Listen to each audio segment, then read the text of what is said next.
Shout out to Kopish. Shout out to Kopish, guys. All the good work the up. two legends, Emil Heskey, Howard Gill. Can't get much better than that guy. Yeah. You know what to do now. Like, comment, subscribe. I'm with legends, guys. Kopish. Good evening, lovely people. It is Friday, the 12th of February. It's almost the weekend, people. So that means there's football coming back soon. But before we get into it, massive shout out to StreamLocator, our sponsor for this show. So people, StreamLocator is like a VPN which can be used to change your location online. This allows you to access streaming services like DAZN Canada, just like you are in Canada. Since DAZN Canada has all the Premier League matches, for about £8 a month, you can watch all these games. It's a no-brainer. Use StreamLocator to access it. And think about it. This weekend is Valentine's Day. You might have secured that lockdown link. Boy, you're just sitting there on the couch. You know, you're thinking, oh, just throwing a little bit of Netflix. But boom, you've been talking about a show and it's not in your region. This little bad boy fixes all of that. Turn that lockdown link positive, guys. Trust Don't me. disappoint on Valentine's Day. Don't disappoint. But welcome to the show. Shout out to John Conway, the first super chat. Good evening, guys. How are you? We are good. Hope you are well too, John. What's going on, John? Matt, how are you doing, bro? I'm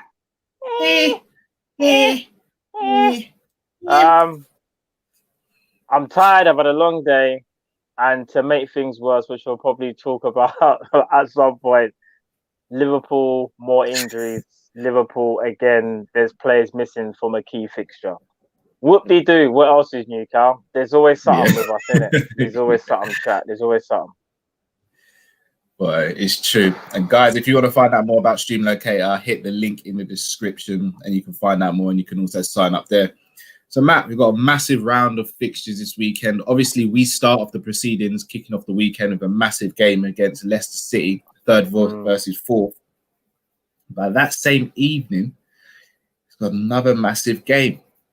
Tottenham Hotspur are going to the Etihad to play Manchester City, the team that destroyed us last week. What's your thoughts on that game, Matt?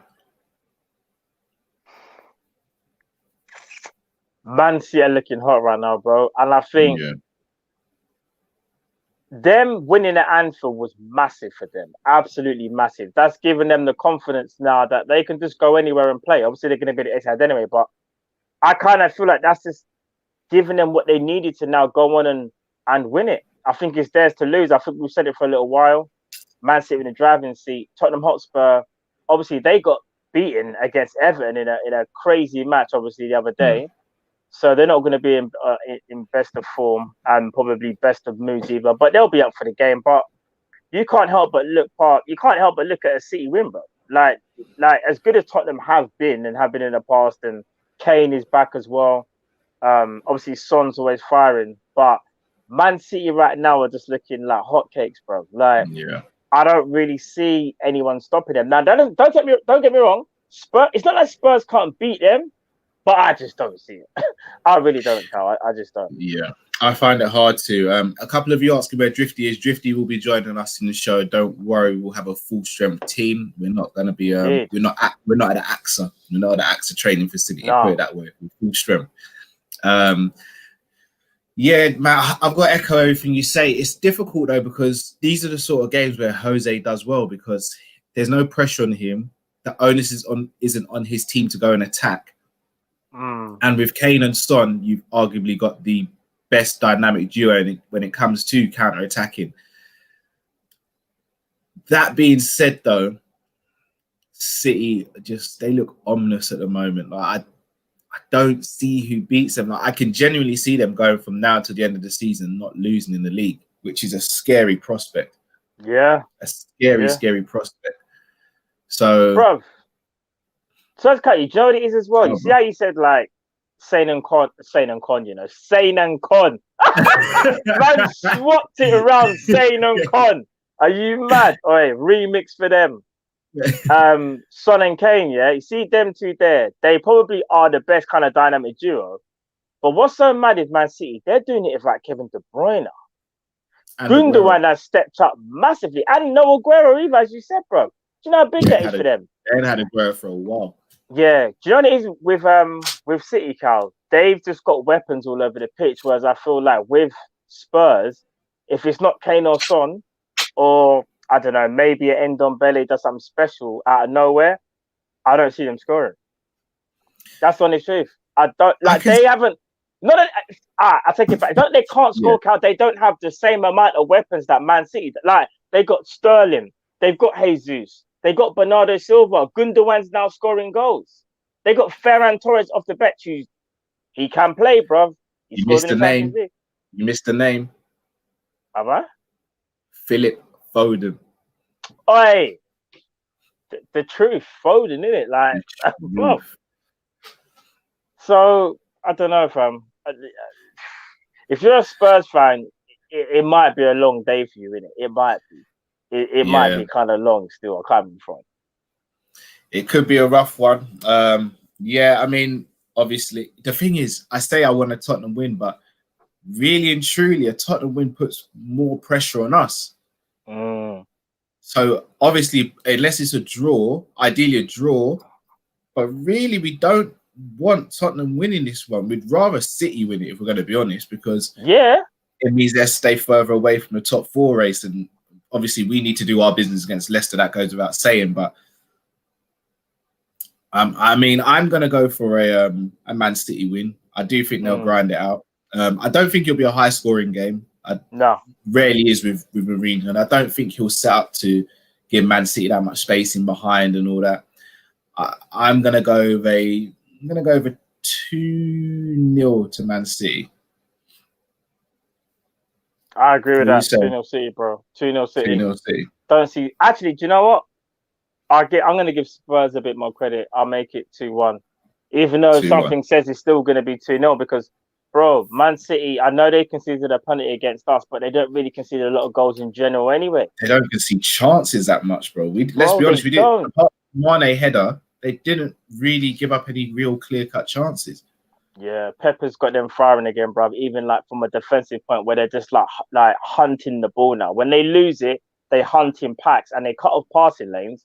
So when that player's got the ball, you got someone pressing him, you got someone pressing option 1, and you got someone pressing option 2, and the player just has a meltdown and probably just kicks it off the pitch, bro. That is peak. When Man City are at their best, they are one of the hardest teams to beat. You know? It's a madness. It's literally a madness. They are literally us back in 17-18, but with a good defense.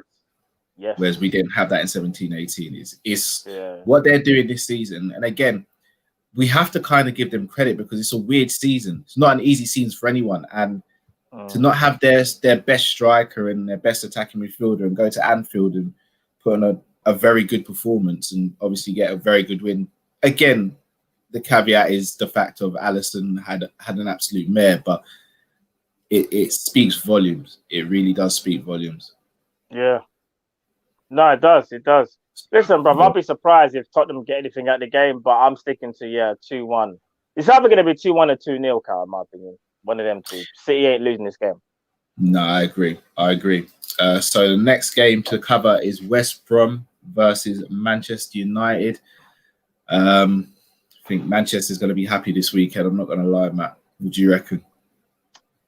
Bro, I mean, I know Man United can have them dodgy days where you think to yourself, how did they not win that game? Or they have that slip-up. But West Brom beating Man United, I don't see it, Cal.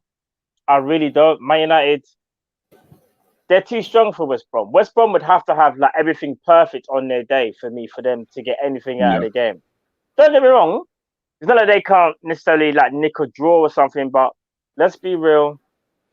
I think Man United, with the players at their disposal right now with Rashford and obviously Bruno Fernandes, I don't think Popper's playing. I don't think. But even still, I still expect Man United to win. And I know someone even said in the comments it can happen to Pogba, but for me, as good as Pogba is, he's not the be-all end-all for Man United. That's the difference now. Yeah.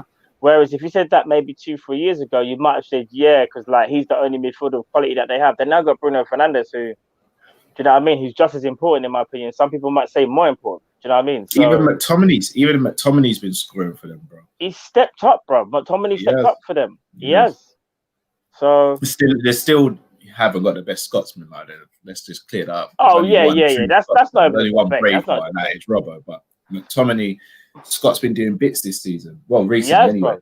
Yeah, he's really stepped up for them, bro. You can't even deny that. Like, what's so mad is that I remember maybe 2 years ago maybe 2-3 years ago when he kind of broke into like Man United's kind of squad, not even first team, their rotation.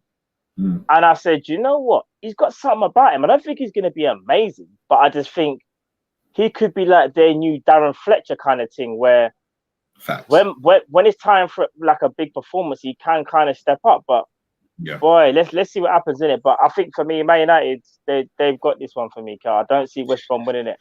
I really don't. Yeah, I actually see it being quite a heavy win for Man United. I actually see it being like a 3-0, if I'm going to be honest. I think 2-0. Because even though because obviously Man United are away from home, right? Yeah, does that matter anymore though? Yeah. Because even dawned on me yesterday when we spoke to Lee Chappie, shout out to Lee Chappie, that Leicester's home form hasn't been good. Liverpool's hasn't been good, especially recently. True. You think Man City got pumped 5-2 by Leicester at home. I don't think that home advantage is really a thing anymore. No, you got a point.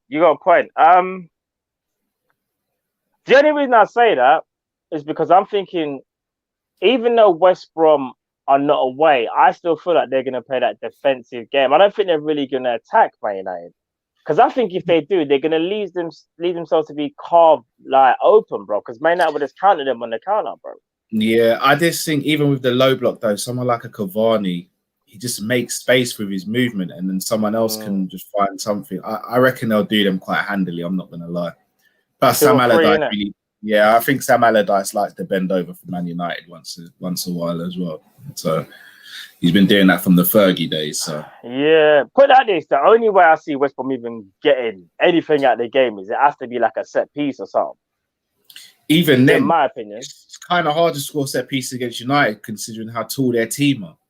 Maguire, McTominay, Lindelof, they're units. They've got units.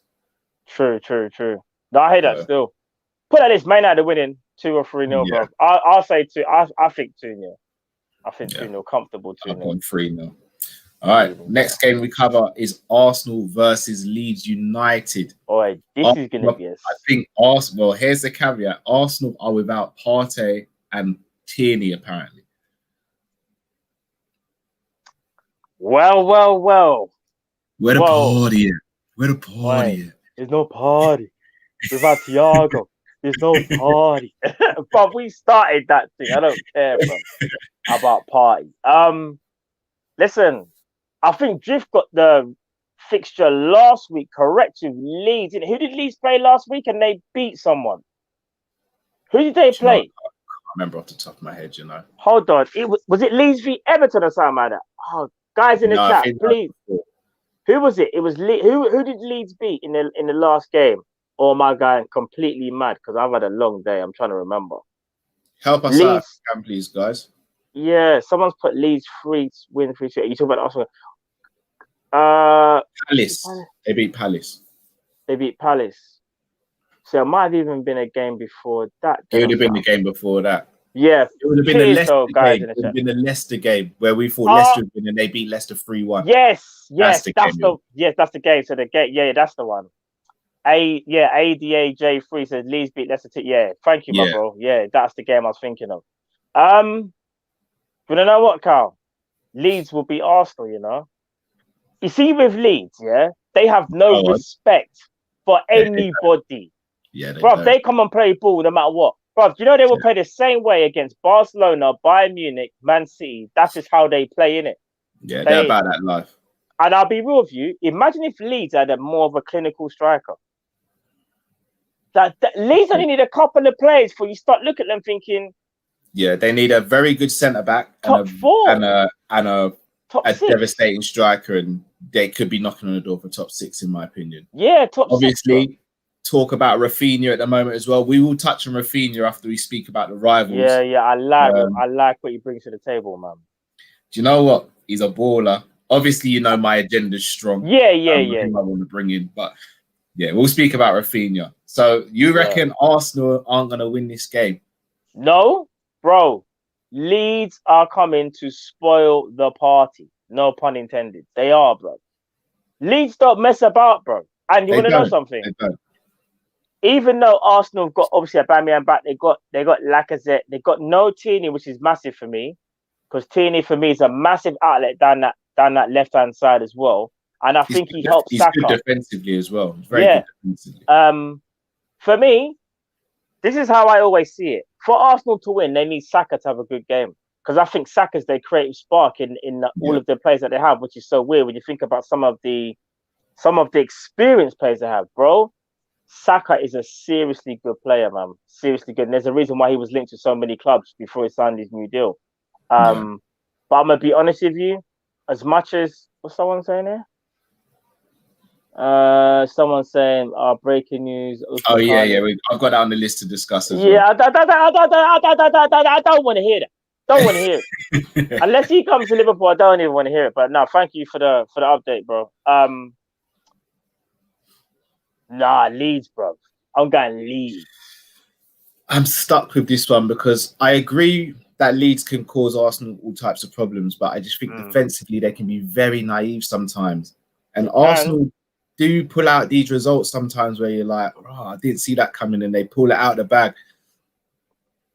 Couple people still ask about Drifty. Yep, Drifty is definitely going to be coming on. Just give it a few minutes. Well, he'll definitely be on. I'm not going to put a time on it, but he'll definitely be on. So he'll be on at some point in the show. I don't know. I'm thinking a draw for this game, you know. Straight up. I can see like a 2-2. Okay. Obviously, I hope Leeds win because it's just jokes if they do, innit? Because it just of course. AFTV and chill if they lose, innit? But 100. Yeah, I've got a 2-2 for this. I just think Leeds just do some stuff sometimes where I'm like, oh, defensively, if you just worked on that, you'd be all right.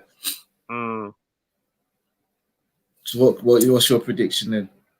Bro, I'm going Leeds.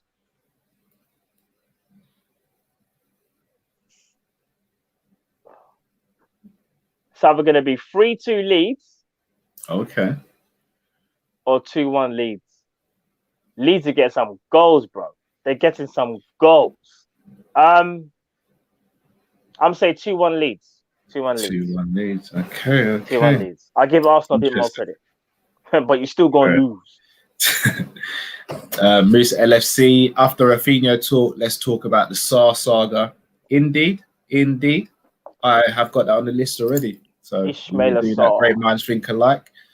And then the final game, which comes on Monday, is Chelsea versus Newcastle United. I don't think things are going to be good for Newcastle this game. No. Tuchel's got them playing better. No Callum Wilson. That's for me. Oh, that's it's massive. Done. It's done. Yeah, it's done. Remember, he's out for like 4 to 6 weeks. Oh, yeah, it's done then. It's done. But if they're Callum Wilson after they just won that game and Almiron got 2, I would arguably say they might be able to cause Chelsea a little bit of trouble because Chelsea will always dominate that game. It's just whether Leeds could have countered them. But if they've got no Callum Wilson, sorry.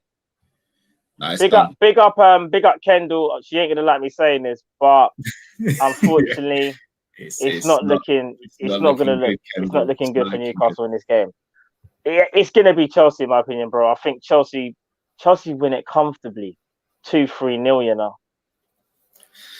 I agree. Unfortunately, I agree. Which is another team that is starting to get close to that top 4 again now. So I'm gonna go 3-0 Chelsea. What was your final score, Matt? I'm gonna say 2-0 Chelsea. 2-0. 2-0. Cool. Yeah, cool. 2-0 Chelsea. All right, that's all the games. That's all the games from our rivals. But before we move on, StreamLocator. If you want to watch all those games this weekend and on Monday, sign up to StreamLocator. You get all the Premier League games for around £8 a month. All you have to do is hit the link in our description, find out more information. There's UFC this weekend as well. Big fight, Kamara Usman and Burns. You guys want to watch that too? StreamLocator's got you. And then obviously the big one on Valentine's Day, lockdown links and that, all the single man, or Trust me. even if you're not, I'm not judging. Don't let your link down on Valentine's Day. That's all I'm saying. StreamLocator, Netflix and chill. In different regions, Netflix and chill. Don't get caught lacking, people. Don't get caught lacking. Trust me. M to the O. Guys won't be calling in today as it's the wife's 24th birthday tomorrow. We'll catch the show as always. 3-1 Liverpool, Salah with 2. Hey, shout out to the wife. Let's Shout drop out to the wife, man. M to the O's wife real quick. If I can find where to even drop the beat. Imagine this. Here we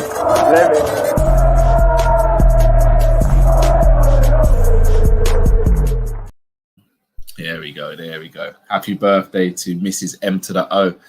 All right, then. Let's chop it up with a few topics that have come out about Liverpool or associated with Liverpool. And I think the best place for us to start is with Deo Upamecano, who apparently has agreed to go to Bayern Munich and not Liverpool, as many people suggested. I think he said anything. Fabrizio yet? No, but Christian Falk has. I'm not gonna lie, he's pretty 30. He's 30. Big up Christian. Nah, he's 30. Nah, he's 30. Christian Falk is 30. I like his work, man. He's a top guy. I've got another birthday. Shout out to Ibs K's mum.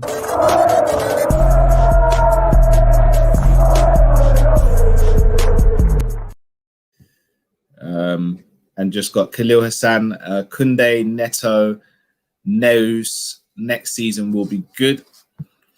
We'll chop that up. We will be opening the phone lines in about 15 minutes, people. So we get to chop it up.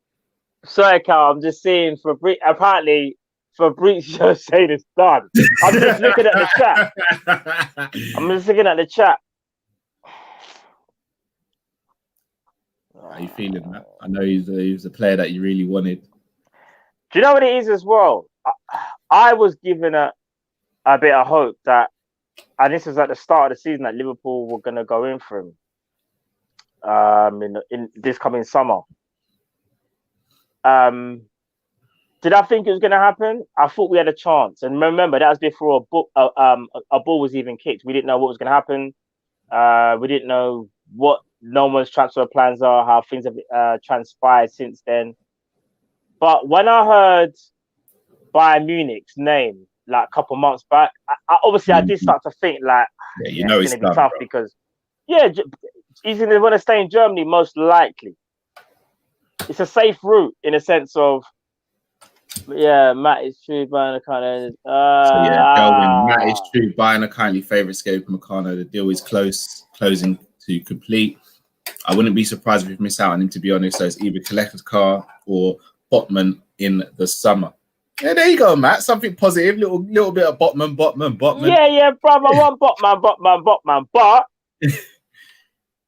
Upamecano, even though I know we've talked about his injuries, and I think, we've kind of said it on here a lot. We went through his injury history, kind of like, we went through it. We done a deep dive, so everyone could see what he's about. He's still a quality player, and you just wonder whether he could have, got rid of those injuries. I don't know whether it's going to come back to bite him at some point in his career. I don't know, but he's still a quality player. One thing I will say, though, and I'm not trying to gas people up or anything, we were linked with Konate as well. And I don't know whether Liverpool made up their mind.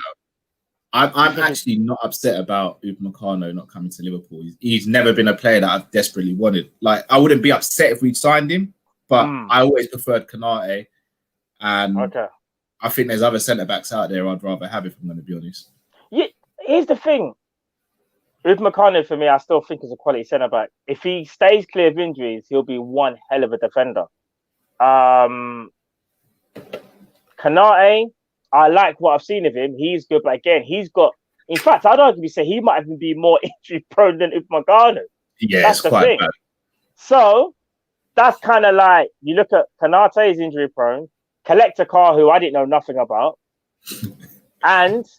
Botman, who, for me, when I saw what Botman's about, I want to go for Botman now, innit? So That's who I want us to get in it. I'm all on the Botman brigade now, innit? I'll be honest. The actual, obviously, you guys know Pau Torres is That's. There's another name of a player who keeps on popping up now, and not necessarily linked to Liverpool, but apparently will leave in the summer. And I know Drift ain't the biggest fan of him. I know you're kind of on the fence, but Varane, someone like Varane. You said I'm on the fence. Have I got that wrong? You're on the Varane? You're on the Varane coach, bro. I was saying. Oh, so it's just Drift. It was Drift that didn't agree with us when we were like, bro, the brother is world class, but he's had an indifferent, I'd arguably say 18 months. Yeah. But I'm not taking away from what he's done his whole career. But Varane might need a new. But Varane is. Listen. Cold. Ice cold. Listen. Out of all the centre backs. Go on, bro. Out of all the centre backs you just said, Varane, if we were to sign Varane, I'd be over the moon. Varane is quality. Yeah. Probably, I think he's only 26. 27. Here's my pitch for Varane as well, yeah? Man. Let's say, for example, we keep Kabak in the summer, yeah? You'll have Virgil, who's, 28, 29. Yeah. So, experienced age. Gomez will be 23 or 24, still pretty young. Ben Davies, if we keep him, will be 24. Kabak 20. Like, if Virgil's out again, you need someone who's been round, in my opinion, someone who's really experienced everything. Varane's won everything he could have possibly won by his age. Trust me. World Cups, everything. Him coming to Liverpool at the age of 27, wanting a new challenge, I think that could be a masterstroke. Him next to Virgil. Bob. Him next to Virgil. Do you know something? If we had Varane and, God willing, Van Dijk comes back to his best year, brother, see the high line we play. We'll be playing in their penalty box. That'll be where the line starts. They'll be like, "You want to run past our centre backs? Yeah, we're just gonna play in your penalty box, bro. We're gonna turn it into a 5-a-side game and see what you lot can do. Oh, you want to run past us, yeah? Oh, if Varane, just turn on the turbos, will you? Or if Virgil, just roll it back to 18, 19, where you ran past literally nearly every player against Barcelona on that counter attack, bruv. You know when Virgil's blowing, when he puts his head in the air and he's cupping his hand, bruv, he's cupping the hand, T-Rex thing. Man's doing this. When I saw that, I was like, Virgil's. He's off, bro. Varane. That would be the dream for me. Varane would be quality. Like Pau Torres is quality, but Varane with all of his experience. And again, I have to think of it that if because Virgil's going to start needing to have rest. Yeah. Not even just injuries. You're going to have to start resting him now and again. You can't just run him into the ground. We've seen what happens to players you run into the ground. Yeah. Varane is perfect if you want to rotate. He's perfect. Like, you literally can rest Virgil, play Varane with, I don't know, Kabak or Gomez, and you still feel confident. And I know a lot of people say he's not a leader because he plays next to Ramos. I just think sometimes you have bigger personalities. That doesn't necessarily mean you're not a leader. So it's like, how can I explain it? Let me think. So, all right, so Henderson and Gerrard, for example, obviously different age spectrums. But Henderson's a leader, but Gerrard was more of a leader. Still doesn't mean Henderson doesn't have leadership. I just think I know Gerrard was more of a leader, but I think Varane can grow into that. I know he's 27, so people will be like, he should be that now. And again, I understand the argument.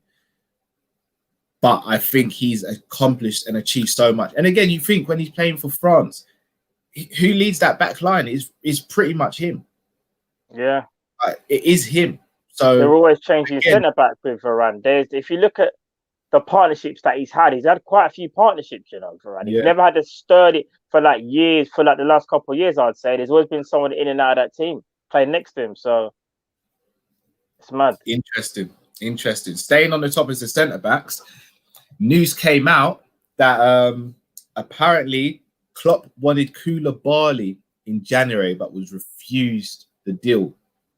Now, I've spoken to someone who has got good information and said that basically his agent was offering him around. Koulibaly's agent has been offering him around. Has offered him to us in the summer and in January. But obviously, it was pretty unlikely a deal was going to be done. I'm going to be real with you. People are saying Koulibaly is leader. Koulibaly is not having a good season this season at all, you know. And he may be a leader, but he's very, very mistake prone at this point in his career. And it worries me a little bit. It really does worry me. Sorry, just a sec. I'm going to have to change my boxes because Sam has just put this very naughty message up. Cal, what's your opinion on the summer window of Varane, Neto, and Haaland? Matt, can you? I'll take over, bro. I'll take over. Yeah, I'll take over. yeah. Do what you got to do, bro. Guys, I'm going to say this year while Carl does his thing. Babe, boxes quick. Yeah, boxes, babe. And get cold apple juice as well. One for me to rub on my chest just to cool the body down. Yeah. In fact, get two boxes. This is Haaland and Neto. This two guy, boxes, bro. This guy. No, I'm not using my hands. The table's just lifted by itself, babe.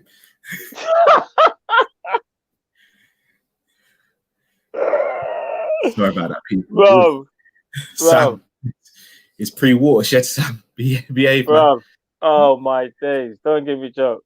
Listen, that if we had a transfer window like that, my word. That's all I can say is my word. Crazy. But you want to know something? And I'm gonna be the bad guy in this conversation and bring everyone slightly back down to earth. I think I read an article from Paul Joyce, and an extract that I can't not forget about is Liverpool would like to do things in the summer, but it all depends on their outgoings. Are we ever getting different windows, same spiel, innit? Same different year, same thing. Brother, we ever gonna get to a transfer window? Just a transfer window, especially summer. Well, we haven't got here. We got here the. Well, let's see what he can get rid of first before he brings people in. Love it. I'm sick and tired of it, you know, bruv. Although what I will say though, Matt, is we have a lot of deadwood we do need to. And do you know what? In fact, I'm not going to use the term deadwood. That's actually a bit disrespectful. I'm going to use the term players that we've outgrown. We have got quite a lot of players we've outgrown and we need to offload. However, that shouldn't be what defines our summer, in my opinion. Yeah, bro, do you want to know something? You're absolutely correct. I have no issue selling squad players. I have no issue selling players that just ain't going to make it for whatever reason, whether they're injured or whether they're just not good enough for Liverpool, yeah? My concern is this, though. Can you please let Klopp worry about that once he's bought all the players that he needs, rather than doing it the other way around? But when you do that, you allow other clubs to come in and pinch that player. Like, for example, yeah, we're lucky Thiago didn't choose no one else, because I think Thiago just fell in love with Liverpool when he spoke to Klopp, innit? But we dilly-dallied on that for a long time. Long time, bro. We're talking like 2 months, 3 months. Do you know what I'm saying? When we first heard about it, and then he finally signed. And I get all good things come to those who wait, yeah? But guys, I'm sure you can all agree. We're Liverpool Football Club, yeah? And you want to know something? This could be the first year in 2 years that we don't win something, and they'll tell us that, yeah, Klopp hasn't got a great budget. He never had a great budget last season. He never had any budget the season before. That's the truth. Yeah, and I'm not even like moaning. I think I'm speaking for literally 99% of our fan base when I say that. I just think we deserve more. I think we deserve our manager to go, right, let's get these players. And then what I want to do is by the end of the transfer window, I'll most likely clear a lot of these players. There's nothing wrong in doing that. But FSG, what they like to do, Cal, is do the whole, let's see how much Klopp can get for these players. And then we'll judge how much we'll give him. Because if he gets a lot of money, then he doesn't need a lot to go with what he's already got. Don't want to hear that, Cal. Really don't. No, I agree. Musa LFC 21. Nah, he's been rubbed for 18 months. Please, no. I think that's to do with Koulibaly. Sam, last season wasn't that great. What will our second choice goalkeeper be? Ali misses games. Well, guys, if you're a member of ours, you would have known that we did a video this week discussing our new series called Sorting Our Squad, where we speak about goalkeepers and what we think we should do in the summer. So again, just in fairness to our members, because we did that video, we're not going to discuss that here because they paid for that content. It would be very unfair if we did that. yeah, we have discussed that, and check out our members video if you haven't already, and sign up to become a member if you haven't already, and then you can view that video where we really chop up about goalkeepers. Promo fans, we want Varane. FSG, let's sign Saliba. But, I'm gonna be real with you. I don't think anyone's touching Saliba. Apart from that brother that was leaning on him in the video. Oh, allow it. I don't. Let's Here, Manshu, thoughts on Gerrard versus Modric debate on Twitter? There's a debate. Yeah, people are saying that Modric is clear Gerrard. I think Gerrard was overall the better player, but no one player is clear of the other. Like Modric was elite. Like, don't get it twisted. Modric was something else. Like, he balled out for Tottenham, went Real Madrid. The fans weren't rating him and balled out for Madrid. So, for me, Gerrard's better, but Modric was a hell of a player. I rate Modric highly. I do. And I think Modric has been class for a time, as you say, Cal. From when he was at Tottenham, and when he went Real Madrid is when he really stepped up. But in my opinion, bro, he can't. In my opinion, he can't talk to Gerrard. If you want to say technical, like, because here's how you want to break. Here's how people can break. No, this is what I'm going. This is why you might agree. Technical ability. Luka Modric has certain things that Gerrard just didn't have. That's that ball retention, some of that close control. Gerrard didn't have it like that.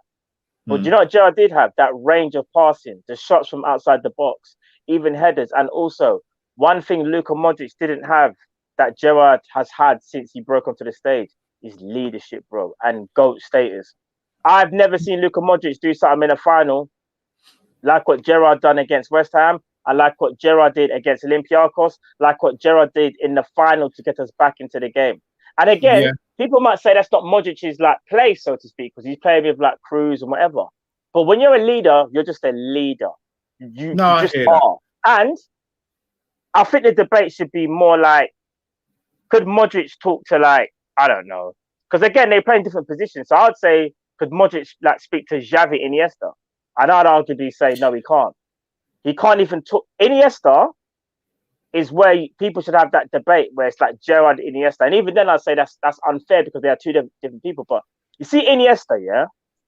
Bruv, talk to me about Iniesta. Iniesta for me is clear. And I'm going to say this. Clear of Modric. Iniesta is clear of Modric, bro. Shall I be honest, man? Like, so again, got everything you just said there, and I think that Gerrard is better than Modric, but to say that he's clear, that's the term I don't like. I think we can agree that one's better than the other. Hear me out. I think we can. No, not you. No, not you. I just saw something in a comment where someone was like, "Oh, but Modric in the was it World Cup? Yeah." But bro, are we? See, here's the thing. But this is. I was going to speak about that as well. Yeah. No, I'll let you. He has got very good leadership. It's just, I think Gerrard's leadership was better. And again, what annoys me about people is they'll turn around and say, "Oh, Gerrard, you can't speak about Gerrard because he ain't won a Premier League." But these same people will say Pogba's one of the best players to play in the Premier League, or they'll say Lampard was this, Lampard was that because of the trophies he's won. Well, if that was the case, then Jimmy Traore can speak to most people, most defenders to ever played the game because he won a Champions League.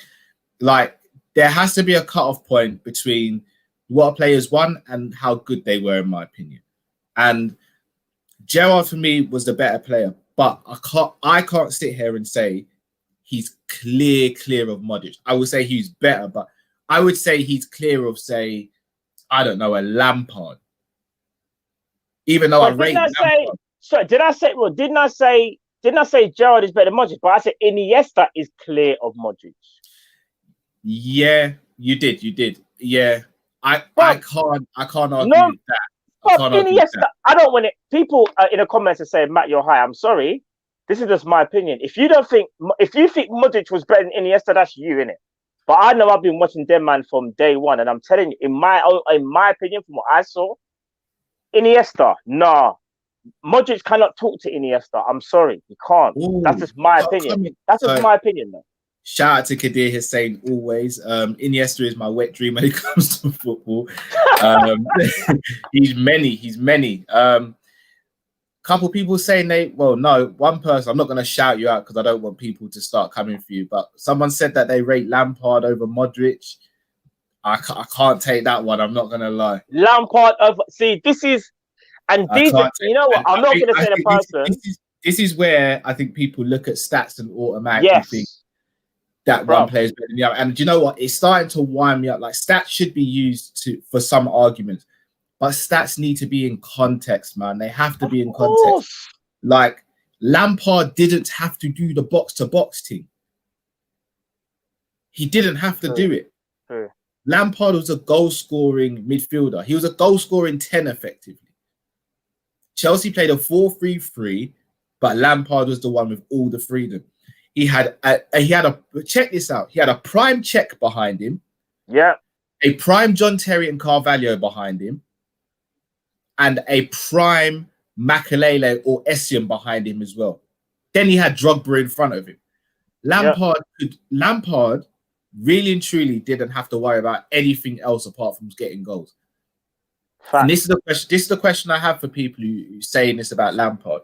And again, I hope people aren't thinking I'm shading Lampard, because I'll say it straight. I rate Lampard, and I think the guy was world class at football. Of course he was. If you take Gerrard out of Liverpool's team and put him in Chelsea's team in Lampard's position, Gerrard gets you more goals and better performances. If you take Lampard out of Chelsea's team and put him in Liverpool's team to replace Gerrard, we win nothing. And I think it's facts. You win nothing. So Mr. Krusty's Krabs FSG, Mane out equals Neto, Daka, Bissouma / Paul, and Fofana / Kunde. I disagree. I don't want to sell Mane. Plus, there's no way we'll get all those players for just Mane. Those are some hefty fees there. PR, Thiago Gerrard, Thiago Gerrard, Modric, or Xavi, or Scholes. Is he saying that as a com? I'm not sure. Just clear that up for us, Peter. You don't have to set that up super chat. Yeah, because he's got Thiago. Welcome to the show, Drifty. How you doing, bro? I'm alright, man. I'm alright. Sorry for my tardiness. Outside is an absolute madness. Stay at home, people. Do not go outside. The greatest player in the world. You three, best front three since Salah, Mane and Bobby. Appreciate that. Thank you very much. A couple of people saying Daka's the player we should go for. Again, I don't know enough about Daka. I haven't seen enough about Daka. Can't say. But sticking with Koulibaly's countryman, Ismail Assar has rumours have been flying about again. Apparently, his agent came out and said that Liverpool tried to sign him in January, but were unable to fund the deal on what Watford wanted. I'll be honest, I think this is the agent just saying stuff. Like there's no way Liverpool, who struggled to get a centre-back, which is the main thing we needed, would have tried to get a winger. Like, think about it. If we went out and bought a winger and didn't get a centre-back, it would have been carnage. The Liverpool fan base would have looked like I Am Legend. It would have been carnage. Like, so I think that's just agent stuff. I don't know if either of you disagree. It's agent talk. For me, that don't make no sense. As you said, we needed a centre-back. Was that Koff you saying you're allergic to nonsense, basically, Matt? Is that what you're saying? Of course, bro. Of course it is. So we need a centre-back, so you go and buy a right winger. That's like saying, I don't know. Let me try a little drifty analogy. Someone broke through your front door. The front door, you got no front door. But instead you go and buy a new TV, you just leave the front door open and be like, yeah, we'll fix it at some point. Yeah, don't worry about it. Are you mad? The door's open. Are you crazy? Drifty, that analogy out of 10, what are you giving it, bro? Yeah, that an 8. That was good. Yeah, all right. The door's wide open, you know. You know what, though, guys? What if, because we hadn't been scoring any goals, they genuinely were trying to buy an attacking player? Not Drift, Klopp. Do you know what? I'm not saying that can't be true, but Drift. Klopp kept on talking about centre-back. We were talking about centre-back. The fan base was centre-back. Bro, if Klopp went and bought a winger, and left the centre back thing, he knows that's just some madness. And let's be real, Drift. I know you like Ismail Assar, but we don't even know what man's been doing in the championship. I mean, I know I haven't kept an eye on him personally. Would you thought he's the answer for 35 mil, knowing how we are tight with money? No, that's the thing. I reckon we tried to go and get him for some silly price like 12 or something. And we just thought we'd try a thing and see if we could tempt them. And then when they said no, we just went, all right, cool. We would have never paid no 30, but I think we might have got cheeky. You never know, because we were struggling for goals. Jota, obviously, we can't just put all that pressure when he comes back. They might have wanted a wing forward. Because remember, we need one. We do need one. Not the answer, fam. But for like 12 mil, they might have thought it was. Do you get what I mean? Like, they're not going to pay that's the Minamino deal all over again. Yeah, and do you know what as well, guys? We're saying 12 now, Juice. Do you know something? Like I said to Cal earlier, in a different way though. That 12 mil, when we then would have been told, that 12 mil came out of his summer budget for this coming summer. Oh, yeah. Most probably. Well, think about it. Kabak's already coming out of the summer budget because if we make it permanent, it's 18 mil. So already, summer budget is getting eaten up already, bro. I don't want to say too early, but I've got a feeling that Kabak might be a rental, you know. I could be wrong. You know what? The way they were talking about him being a Liverpool fan when he was younger and stuff like that, I've got a feeling that he's going to try everything to make the move permanent. That we might even get him for less than 18. You never know. Like, he don't want to go back now, bro. Like, he's literally he don't want to go back in the penthouse right now. And then you know what they're asking him to do? They're asking him to go and stay in some dusty B&B next week. Like, and he's just like, no, I was in the penthouse. You can't put me back in. I mean, no disrespect. I know Schalke ain't that bad, but it's like you're at the pinnacle now. You're at Liverpool, you know? And he's a Liverpool fan. It's all that. Like, if he has to leave, his whole career might just never be the same because he might be so dented by this. The thing is, again, I'm just saying it's more of a hunch. I think as things stand, but things can change in football because if Kabak hits the ground running and he's sensational, Liverpool will try and keep him 100%. Of course they will. But I just think they bought him and it was a safe signing. I think they thought if he's not that great or he doesn't turn out to be like the all-worldly, so to speak, we'll just rent him. If he's amazing, we'll try and do a thing. So it's in Kabak's hands. I'm just not sure yet. I'm not sure. It's in his hands. Dinesh, gentlemen, do you think if VVD was available, would you start Reece and play with VVD? No. I don't think Reece is anywhere near ready to play in the first team anymore. I feel like he's got to go alone or something. Yeah. Couple more super chats. I've just got written down here. So, Pete Hours asking us to rate the midfielders. So it was Modric, Gerrard, Scholes, Xavi, and Thiago. Jeez. What, 10 or something? What you mean rank them from 1 to 0? Oh, 1 to 5. From best to worst. Yeah, best to worst. Sorry, say them again, Cam. So Modric, Gerrard, Scholes, Xavi, and Thiago. Yeesh. Modric at the bottom, then Scholes. And you man thought, see what I'm saying? I'm so glad Drift is on my way. Thiago, then Gerrard's at the top. No, it's Xavi. It was Xavi. Oh. Yeah, I'd reluctantly, by about half a decimal, have to put Xavi at the top of that list. Okay, Matt? Xavi at the top, unfortunately, because Xavi's he's different gravy. Then Gerrard, again, like what you said, it's tough, but Xavi, he's just slightly Can above. I ask you a question though, Matt? What about what you said about Modric in relation to Gerrard? Could you not hear me out? Could you not say those same things with Xavi and Gerrard? I'm just playing devil's advocate. Because here's the thing. In my opinion, in one of the best teams ever assembled that I've seen football, Xavi was the brain. He was the brain.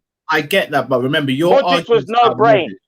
No, Modric Modric was a great. No, he was, bro. Come on, man. No. Listen to what I'm saying. Of the one of the greatest teams ever assembled, Xavi was the brain.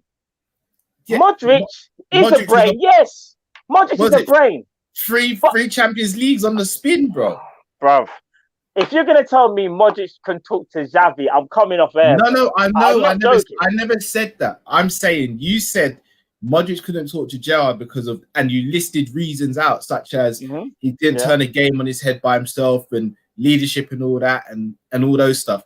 Could you not potentially make those same arguments with Xavi? And again, I'm in agreement that Xavi for me is just. In fact, I've still got Gerrard top of the list, but I'm biased in it. Okay. But Xavi is second for me. Could you not have that debate with regards to Xavi from what you said about Modric? All right. Here's the thing. Again, when you're the conductor of one of the best teams to ever assembled, you've got to be some serious football player.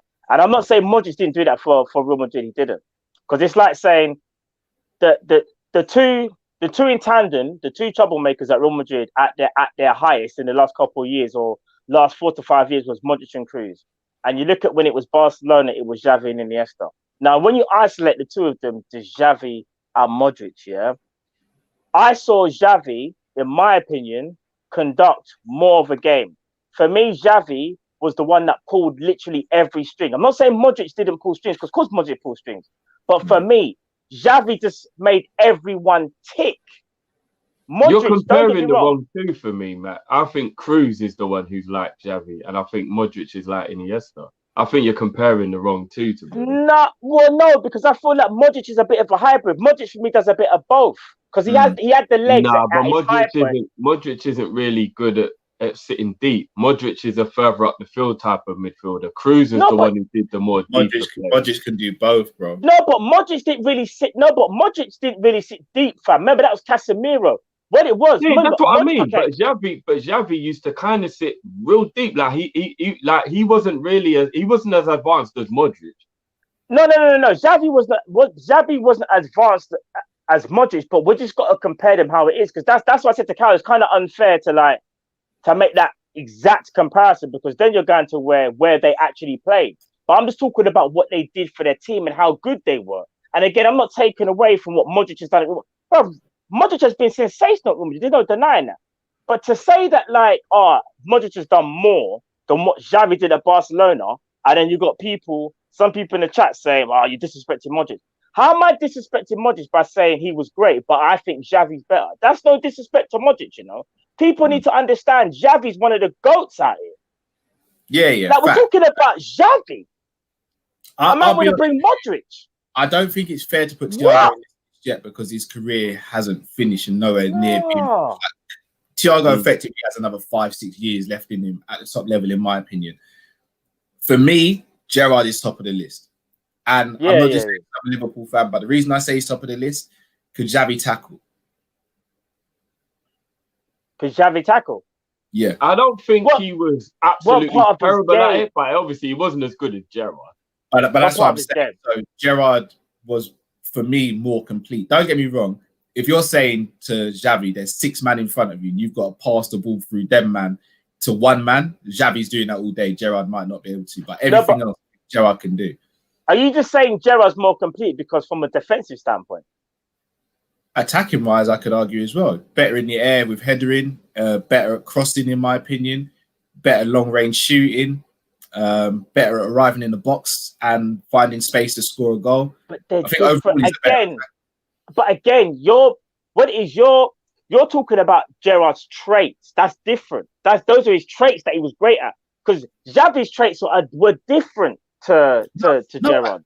Yeah, they're totally different players. It's a bit unfair. That's why it's hard to compare. That's why it's like. No, but that's what I'm saying. Again, Xavi played as an 8, right? Gerrard played as a 10 and an 8 and a 6 in his career. Xavi was like a deep 8, though. He wasn't like the kind of marauding 8, like what a Pogba or someone like that is. He was like a deep 8. Do you get what I mean? Like he barely got involved in the attacking. Could Gerrard ever control a game like Xavi? Ever? In your opinion? Not like Xavi, but he can control a game. But this is what I'm trying to say. He can, but not on the same level. And this is how we got to judge it. Do you know what I'm saying? So it's like fine margins. If I said to you, someone's got to play a through ball in the final of a world of a Champions League, who would you rather put your money on? Xavi, 100%. You know what I'm saying? That's what I'm saying. They're traits that they're so. I don't know. That was the wrong example. A through ball. Gerrard was very, very, very ridiculous. Bro, you're sleeping on Xavi, bro. Xavi's putting a size 5 ball actually through the eye of a needle, bro. No, I get it, but I'm just thinking about some of Gerrard's passes, and I'm like, maybe saying that was a bad example because Gerrard's passing was ridiculous as well. No. But you know how I would see it? If Gerrard's passing was like a 9.5, Xavi's was a 10. That's how I look at it. And that's no disrespect to Stevie. Yeah. But I think Stevie, he's okay. His passing had more variety. But again, it's the way how the team played. He had to do those long like marauding passes where Xavi didn't need to, because that's not how they played. That wasn't their system. That's why it's so hard, because it's like saying, if you put Gerrard in Barcelona, would Gerrard be able to play in that system?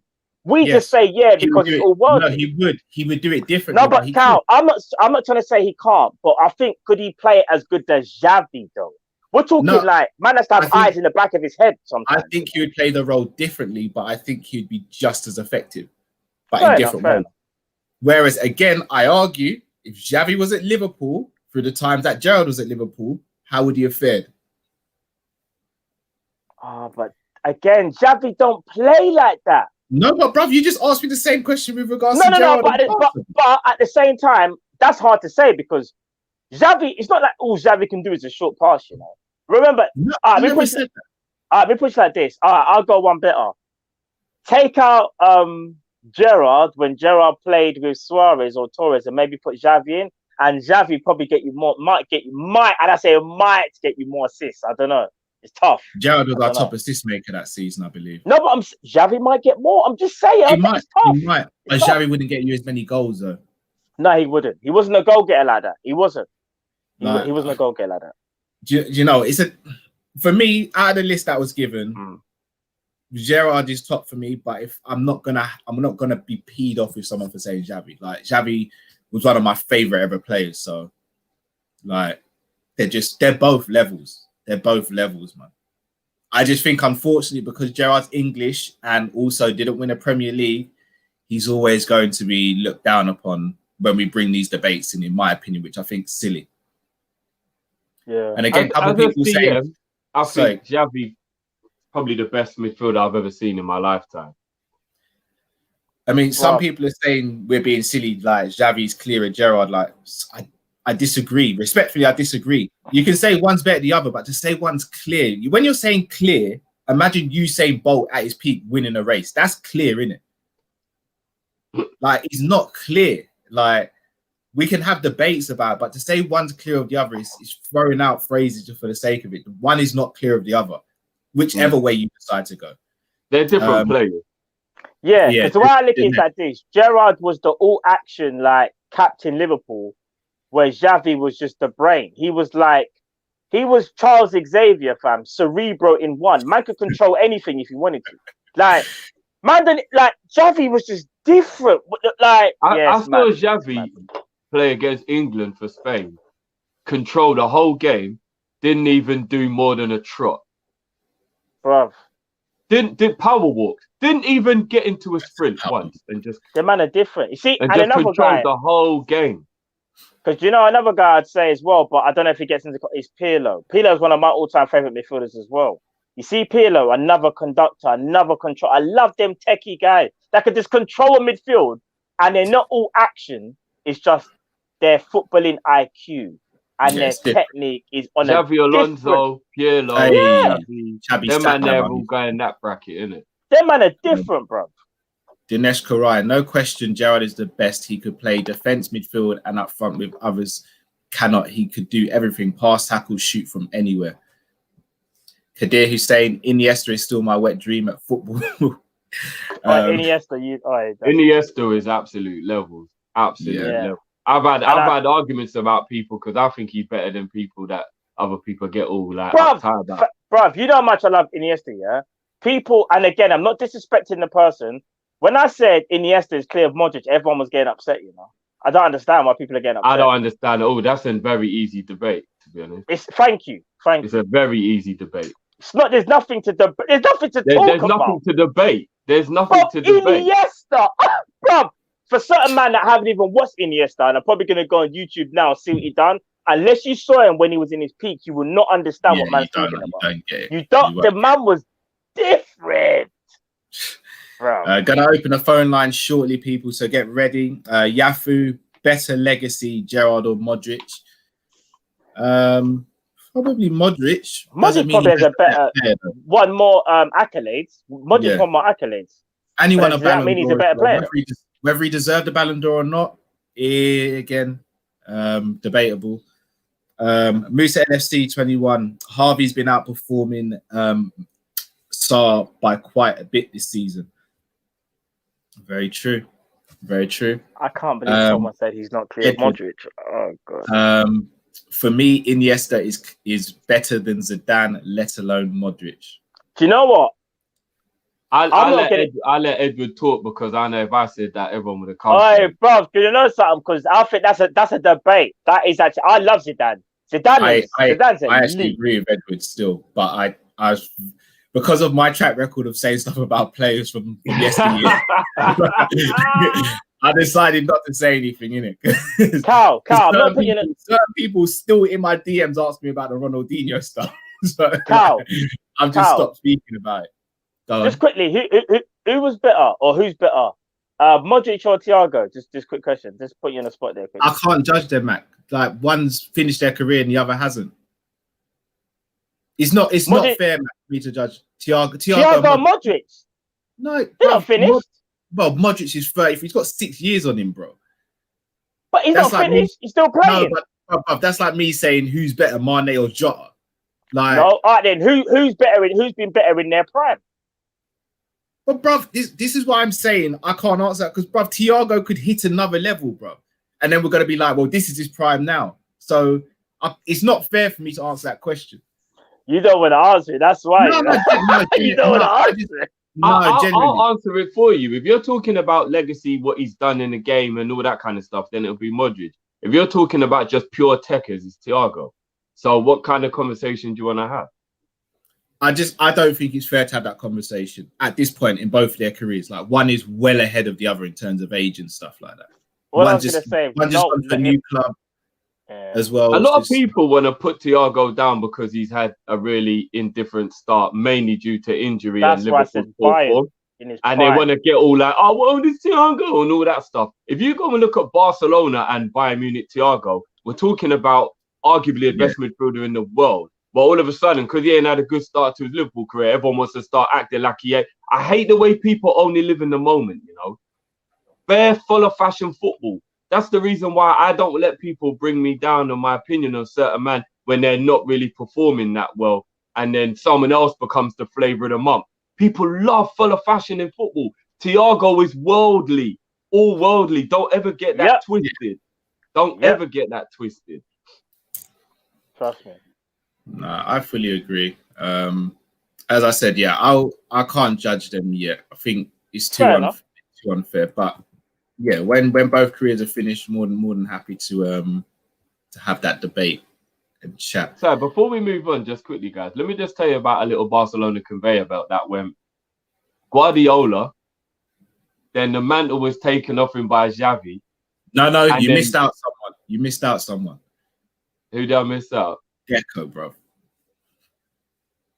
Yeah. No, but I feel like Deco was the Iniesta. Like, I think Iniesta took over from Deco. Fair enough. You know that yeah, 8 kind of. Ooh, but then Deco played with Dino though, because you had. Ooh. Because remember, Xavi was around when Deco was at Barcelona. Yeah, no, that's what I'm saying. Yeah. But he kind of, they all kind of passed the torch to each other in an aspect, innit? Yeah, they did. Yeah, they did. But I think in terms of like the mold of the exact type of 8, I think it was Guardiola. Then Xavi took it from Guardi, and then Thiago was supposed to take it with Xavi, but he didn't want to wait around. If you look at that conveyor belt of players that have come through the Crazy. Barcelona academy, that's ridiculous. That's Crazy. absolutely insane. It's crazy. Naby Deco. I saw that. I was thinking, now's not the time. Now's not the time, you know. I open the My phone man's line still in a injured. couple of minutes. Last one we're going to do just before we open the phone lines, people. So yesterday, one of the super chats we got was, oh yeah, Jay Spearing's clear of everyone, bro. That's what Clear, fam. When you could be on the cover of Bully on PS2, you know you've made it. He's clear, bro. He was clear. He's clear. That's not even a debate. So yesterday we were asked a question. We don't want to spend too long on it so we can open the phone lines. But would we rather get Mbappe and Neto or Grealish and Haaland if we had the choice? Crazy. Mbappe I know and my Neto answer. quite I easy. know my Say that again, Sodriff. Mbappe and Neto is quite easy for me. Same. Yeah. He doesn't seem sure, man. No, do you know what? I was You don't thinking seem like, sure, bro. no, but Haaland, if he just a predator, he just be that predator banging like 40 goals a season, and you just got Grealish just doing Grealish things, innit? I Bro, think I'm not Haaland gonna- would suit our system better. I do kind of Yeah. still echo that. I still do believe that. But Well- to have Neto and Jota as your backup to Mane and Salah, and have Firmino as the backup to Mbappe, I think we'll win everything. You know. 50's done it now. Oh, goodness me. Yeah. No, table standing again. No hands, no hands. Yeah. 50's. Just bring me the whole draw. Bring me the whole draw, babe. Yeah. Don't let Stevie see me like this, please. Yeah, sorry, This guy, imagine, though. you lot Hey, killing me. listen. I'm not gonna lie. You see, you want to know something though. If we ever was in like this actually happening, this came into actual real life, which will never happen. But you know, who FSG are picking, innit? They're picking Mbappe because he sells the shirt straight. They're thinking, well, if we get Mbappe, that shirt sells. That's merchandise. That's some of this right there. And that's how we actually can think, because for the first time ever, we've actually got 20% of the sales. So when people used to say that and it wasn't real, it's now real. If Mbappe sells 100 million shirts worldwide, I know I'm exaggerating, but I'm just saying, Liverpool are getting basically his money back, what they paid for him. Well, In fact, let's just quickly do the math. We have to pay 100 mil for Mbappe, and we get 20% of shirt sales. Bro, why are you gonna do this? Why are you don't doing do this? it. You just don't. Just don't. You know what you're doing? You know what you're doing? You're 16 years old and you're sticking up pictures of Beyonce, already saying that she's going to be my wife, bro. That's what you're doing right now. You, bro. You're sticking up pictures, and every time someone comes to your room, they're just like, "Oh, you got a lot of Beyonce pictures," and you're just like, "Yeah, she's going to be my wife in a few years." And they're looking at you like, "Well, yeah, you know she's with Jay-Z, right?" like, Drift, we ain't getting Kylian, bro. We just ain't. I know. We're not. Do you know what Paul Joyce said? Just to let you know, yeah. Put the pin in the balloon, Matt. Put the pin in the balloon, bro. Put the pin in the balloon. Paul Joyce, yeah, well respected, one of the best Liverpool journalists you will ever get, yeah. He was like, obviously, Jurgen wants to do some stuff in the summer, but a lot depends on his outgoings to see what he can work with. Bro, we hear this every single freaking year. It's the same thing. I said to Cal, last season, we had to sell players, then we bought them. The season before, we had no budget. Now, here's the joke, Drift. They're saying this now because we're in the race for the top four. Bruv, could you imagine if we don't make the top four? It will literally be sell Mane, sell Salah, sell Van Dijk. We'll sell the training ground, and then on top of that, we'll probably go and buy a park, and the players will probably will be, I don't know, Ismail Assar, Adama Traore, and we'll probably buy back Benteke. Bruv, you know what we would do. I hate to say it, as much as I rate FSG, this is a time where, regardless of what happens to Klopp, you have to back him. Klopp can't keep putting up with this sell to buy method. Just allow them, man. Let him live. Yeah, Let him live, man. For real. Record sales on shirts, right? I wonder where that money's gonna go. Time will tell. Yafu you taking Ivan Tony, kill it in the championship?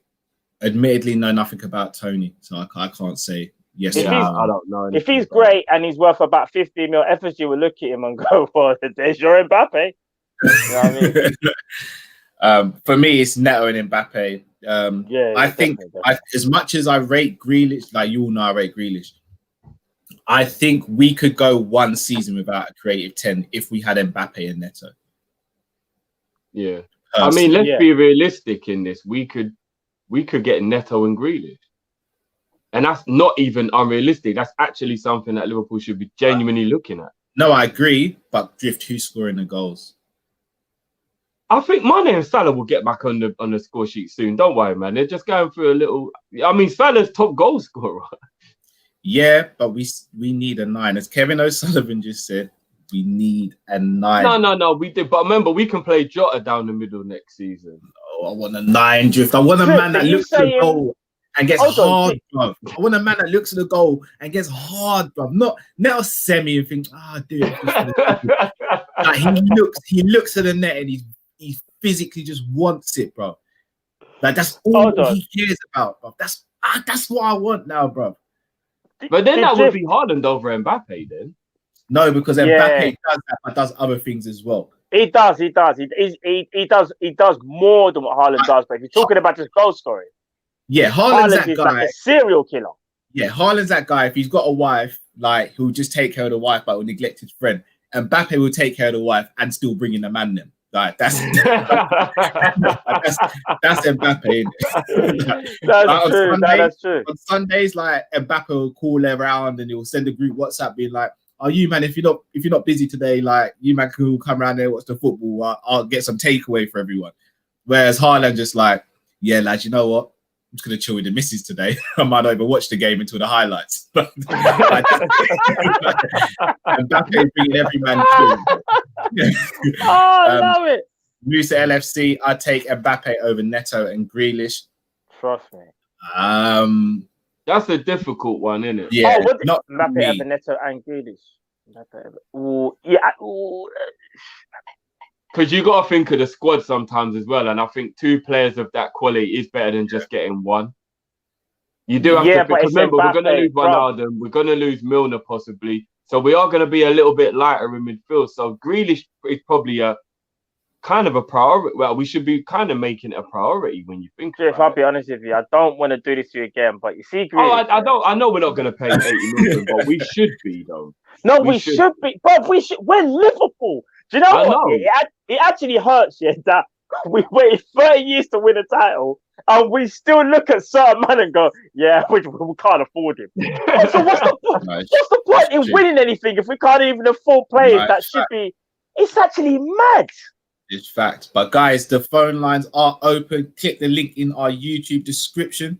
But while you're also there, make sure you click the link for StreamLocator. Guys, if you want to watch the likes of Mbappe, Haaland, etc., get yourself StreamLocator. You can watch different football matches across the world in different regions for a fraction of the price you are paying now. Do it. Halo bang out R9, CR7, Messi, and Etu in order. R9, Messi, Ronaldo, Etu. I'm gonna go. For me, that was real easy. R9, Messi, CR7, Eto. Yeah. I'm not giving my answers. That's going to cause a bloodbath. What do you mean? No. Say what you got to say. No, Cal, don't do that. No, don't do that, bro. No, Cal. Go on. All right, I'm going to give my list, and then we're going to go to our first caller, yeah? That's fine. But give me your list, though. What's your list? Messi, Ronaldo, Cristiano, and Etu. We're going to bring in the first caller. Cal, you're getting... No, Cal. No. Where did you find him? Where did you find him? Match, I'll tell you what you've just done. You know, back in the day when we did something naughty, our parents would be like, if you just tell me the truth, I'm not going to beat you.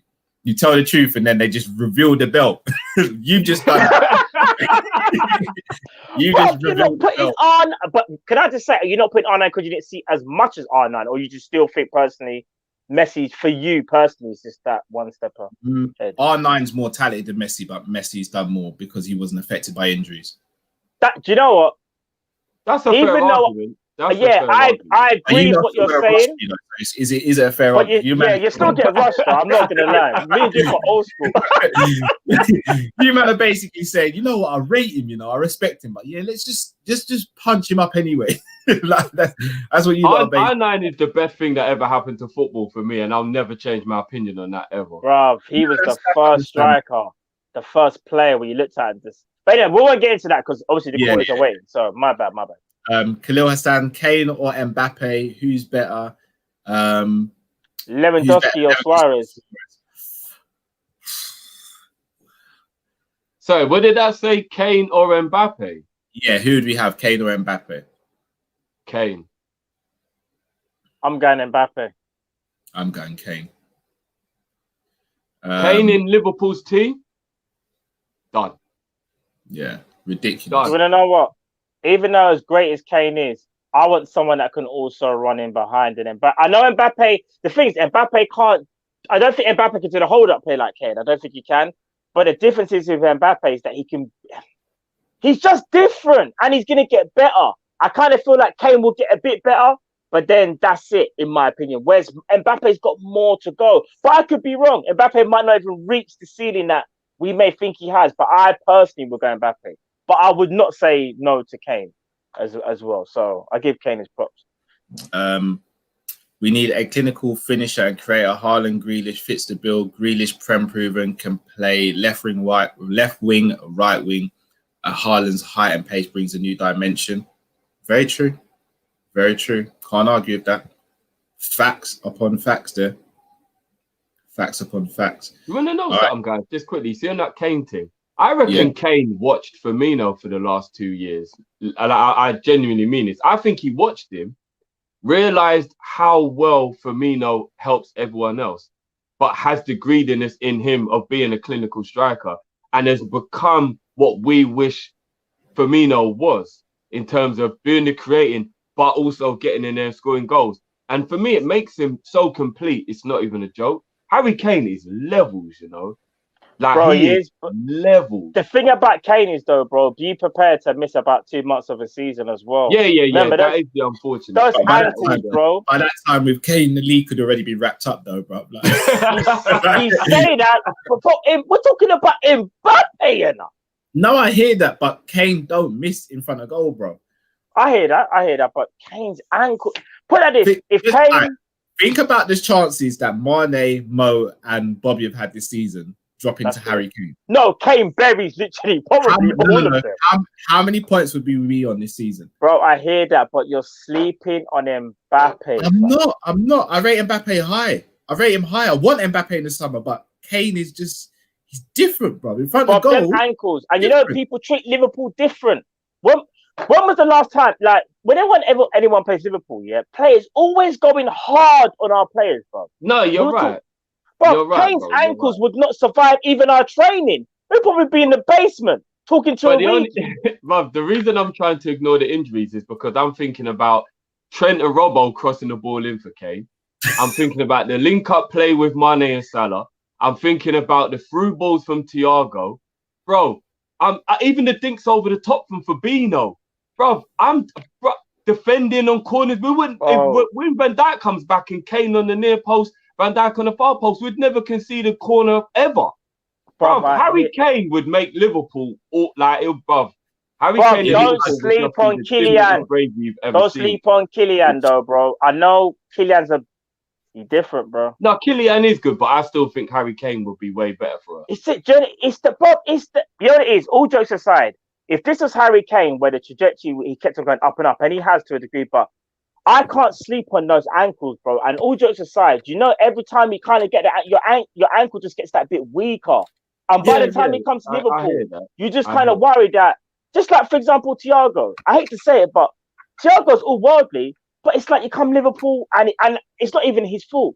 Bad injury. And then apparently even tomorrow he might not even be fit from what I'm hearing as well. I don't know. Don't say that, man. No, I heard some. This ain't me peeing in the wind. Man, no. What are you doing, bro? But I'm not pissing in the wind, you know. I'm being real. You are. People back me up if I'm joking. People, have you not heard the same thing that Thiago apparently hasn't been You don't training say it all out week? loud, man. You don't say that out loud, bro. But it's the truth. Drift, Look, beat you. Demo Dre. What So the you man, wait? so you man just going. You man need to allow it. You just don't want to hear the truth. Posting up by trees and just letting it rip, bro, in the wind. That's what you man are on, yeah. Oh my days. You know what? It always has to be one person. Before he took a wee, he did a shit, and the smell of the shit is also blaring while the piss is just licking. Guys, do you want to know something? You know when you got like a group here or whatever, yeah, there's always gonna be one brother that's just like, oh, I gotta take a piss, bro. And everyone's like, no, I'm not gonna, that's bait. You see me? If I got to piss, I got to piss him. Man, you know what I'm saying? I ain't gonna be that one that's like, you man, like, oh yeah, it's over there. Yeah, it's a bit mad still. Like, nah, bro, I'm taking a piss. Well, so you're the brother who man comes out and just stands there on his doorstep and just like, are you serious? And you're just there. No, not on that level. Drift, you know me, not on that level. That's a mazza. That's a mazza. No. Matt's hairline. Even Tony, 28 games, 23 goals, 9 assists in the championship so far this season. I'm gonna have to check this out. Is he the new Mbappe or something? When he said Ivan Tony, I thought he was a boxer. It sounds like a boxer. Doesn't sound like a footballer. Sounds like a boxer. William Mbappe would go from an 89 rating to a 94/95 in our squad. Yeah. Khalil Hassan, Drift, you read in my mind about Kane. Himanshu, we're going to answer this question at the end. So top 5 rappers of all time. Sorry. I have to bring this one up.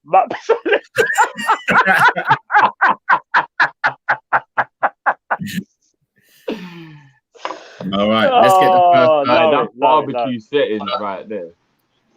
Chucks, can you hear us? Yeah, I can hear you. Can you hear me? Yeah, we hear you, Chucks. Yeah. Welcome to the show. Doing, so, Chuck, what we're going to do, we're going to ask you to ask your question or say your comment, and then we're going to take you off, and then we're going to speak about what you have to say, bro. Okay. The question I have is concerning our defensive issues, because it seems like we have a lot of stingy. I have to say we have a lot of stingy owners right now.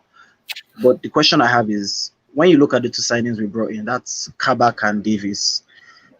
If it turns out that they become very, very exceptional, I don't just mean good, like exceptional in the sense of like maybe we have a good run to the Champions League latter stages, like maybe the semi-finals or the finals, and they are important to that kind of thing. I have a feeling that the owners won't buy another centre back, because in reality we'll have 4 centre backs for next season. That's assuming Matip will leave. We'd have Van Dijk, Gomez, Kabak, and Davies. So my question would be, if Kabak and Davies have exceptional runs this season, next season, number one, do you think the owners would get another centre back, knowing fully well that buying Kabak will be cheaper? I think we'll pay about 20-something million rather than buying a new one for about 30 plus. And who would you start next season beside Van Dijk? Because if they have Shucks, you still there, bro? Chucks, you still there? All right, we'll answer Chuck. I think we got enough of Chuck's questions. Yeah, we can answer that. I know what he meant as well. All right, a really good question. All right, so first and foremost, if Kabak and Davies do well, do you think FSG will fund us getting another centre back? No. Pretty simple answer then. Nope. Do you think it's... In fact, I'm about to ask this question because I'm trying to bring out a conversation, but I'm about to ask it and I feel stupid asking it because I know what my answer would be and it's the same as yours. Do you think... I'm not laughing at you. I just saw laughing in the comment. One of the comments. So I was going to say this because it's a bit of banter. It's Friday. But Zubair said, man fell through the basement trap door. Oh, it's Pete down there, bro. I'm telling you. Who starts next to Van Dijk if Van Dijk comes back fine next season? If our 4 centre backs are, let's say for argument's sake, let's say Matip stays and we have 5 centre backs. Who stays? Who plays next to Van Dijk next season? Gomez. In my opinion, that's who I would play. For me, I think I've actually changed my mind on that. If everyone's fit, I think he goes with his tried and tested. It's either going to be Matip or Gomez, but I think he might have been trying to rotate them a bit because he knows how both of them can get injured. So I reckon he should be a bit smarter. I generally do think if he wants to keep Matip, that is, if he wants to keep him, you got to be very smart with Matip. You play him in certain games and give him a couple of games where he has a back-to-back and then you rest him, you play Gomez. I think you can get away with that. If Kabak obviously has a great season, we probably will keep Kabak, so he'll be in the rotation as well. But again, like what the caller said, if Davis and Kabak have great seasons, and as he said, like take us to like a Champions League semi-final, I generally feel like Liverpool might potentially keep them both because they would look at that and go, as he said, like why would you go and spend 30+ million on trying to get another centre back when we've got someone who we've really agreed on for potentially 20 million or whatever it is. So for them, for FSG, it makes sense, but for Jurgen Klopp does it. And I think this is where, in my opinion, this is a big summer for FSG. And I feel like it's a big summer for Klopp because I feel like if Klopp doesn't get the players that he really wants that will take us forward, I think we're going to see a really frustrated Klopp and the wheels could really start falling off. I think they really have to back him, in my opinion, no matter what happens this season. Can I just quickly break it down for you so we all know what's going to happen before it happens? Well, obviously, Davies is a permanent signing, so we've got him no matter what. Kabak's the loan, yeah? If Kabak does even 50% of what we're expecting him to do, we'll keep him and we'll sign him for 18 mil. We'll pay the 18 mil. But what we'll do is we'll get Matip off the wage bill. He's going 100%. And I think that's because he wants to go. Not because he doesn't love the club. He wants to have a little bit of a prolonged career. And he even admitted himself, summer just gone, I can't deal with the Prem and I can't deal with Klopp tactics and pressure and whatnot. I think Matip will go just to make sure his career has a couple of years left in it. I don't know if we'll get a fee, but it'll be off the wage book either way you look at it. So Matip will go. And then to fund the Kabak deal, we'll probably get somewhere between 12 to 15 mil for Phillips because he's played very well and he's kind of proved that he's of a certain level. His contract's run. His contract's run. What, Phillips' contract run out? Yeah. Contract's end of this season, it runs out. Oh, okay. You know what? I've never even thought about Phillips' contract situation. Oh, well, if his contract's run out, then we're definitely going to be keeping Kabak then because that's another player that will go. And we've got to get the cheapest we can if we're not getting any money for the players who are leaving then. So that's a definite then. You man thought I was just joking when I was doing the Sean Dyche stuff, bro. Phillips going Burnley, bro. Yeah, he probably is. Right, or you know Brighton, if he goes Burnley, I swear Brighton or somebody like that. Do you know what I mean? You put that in the universe. If he goes there, I swear I told you. You see how enough of our wet dreams as football fans is like Messi, Iniesta and all that? Somewhere right now, Sean Dyche is just destroying bed sheets thinking about Nat Phillips. I'm telling you. Destroying bed sheets. Oh, man. I'm going to bring in our next caller. Epic Nin. How you doing, Epic Nin? Can you hear us? Yeah, I'm good, man. Yeah, my question is, no bias to it. Is this Liverpool season, is it the worst title defense? We'll answer that now. The little smirk on your face and your title suggests you're a Man City fan, so don't put any bias in it. No. We won. Congratulations on the win last week and good luck for the rest of the season. No problem. No good. Nice one, bro. Thank you.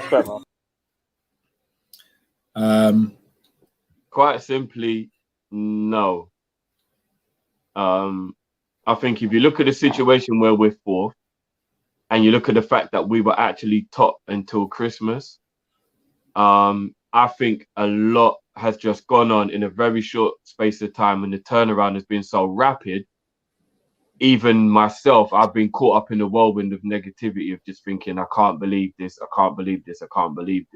But if you look at the other title defenses that were poor, no shade, because you're about to be a champion yourself, bro. Congratulations. You're going to win back the title. But look at last season. You weren't in it from jump.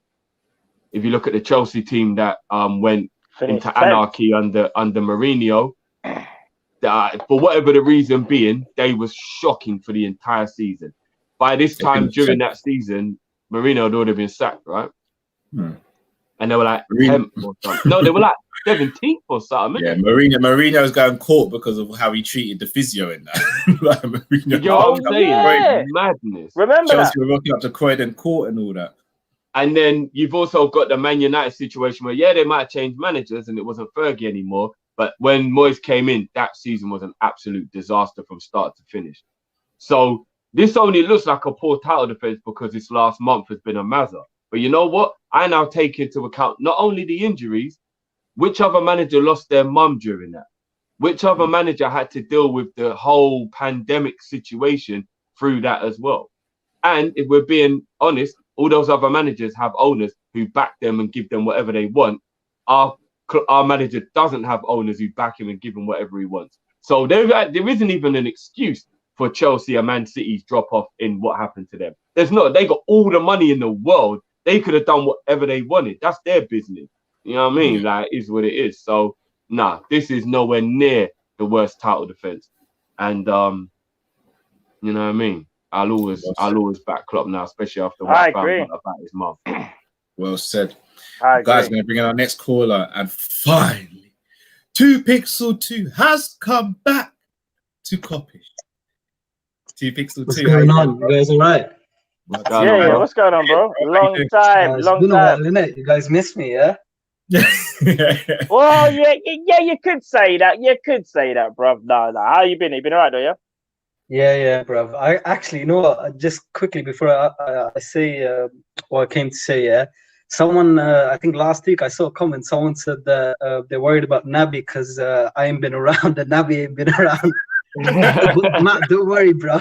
I told Naby, yeah, bro, big man, if you get injured one more time on a plane, I'm stuffing you in the luggage compartment, bro. I swear now, yeah. And you know what? The luggage compartment will do him a lot of good, yeah, because all that tight space will squeeze his joints together, bro. He's getting injured, innit? Fair play, bro. Fair play. Listen, I just need a fully fit Naby Keita. I don't know when that's gonna happen, bro. I don't know when it's gonna happen. Oh, it's probably won't. Don't get your hopes up. But anyway, yeah. Let's move on. So yeah, you know how you guys have been talking about all these transfers, you know, Mbappe, Haaland, all these, man, yeah? Sorry if I'm a bit tired, yeah. I told you, man, I'm like traveling bedtime. So it's like the first time I've been free. I've been in like England for a while. So yeah, just want to say that. But yeah, I'm going to crush your dreams about all these players, bro. I'm just going to say a few things, yeah? You're not going to be happy. And it's facts, bro. And when I say this to you, yeah, you're actually like, it's deeper than what we think it is, what FSG have done.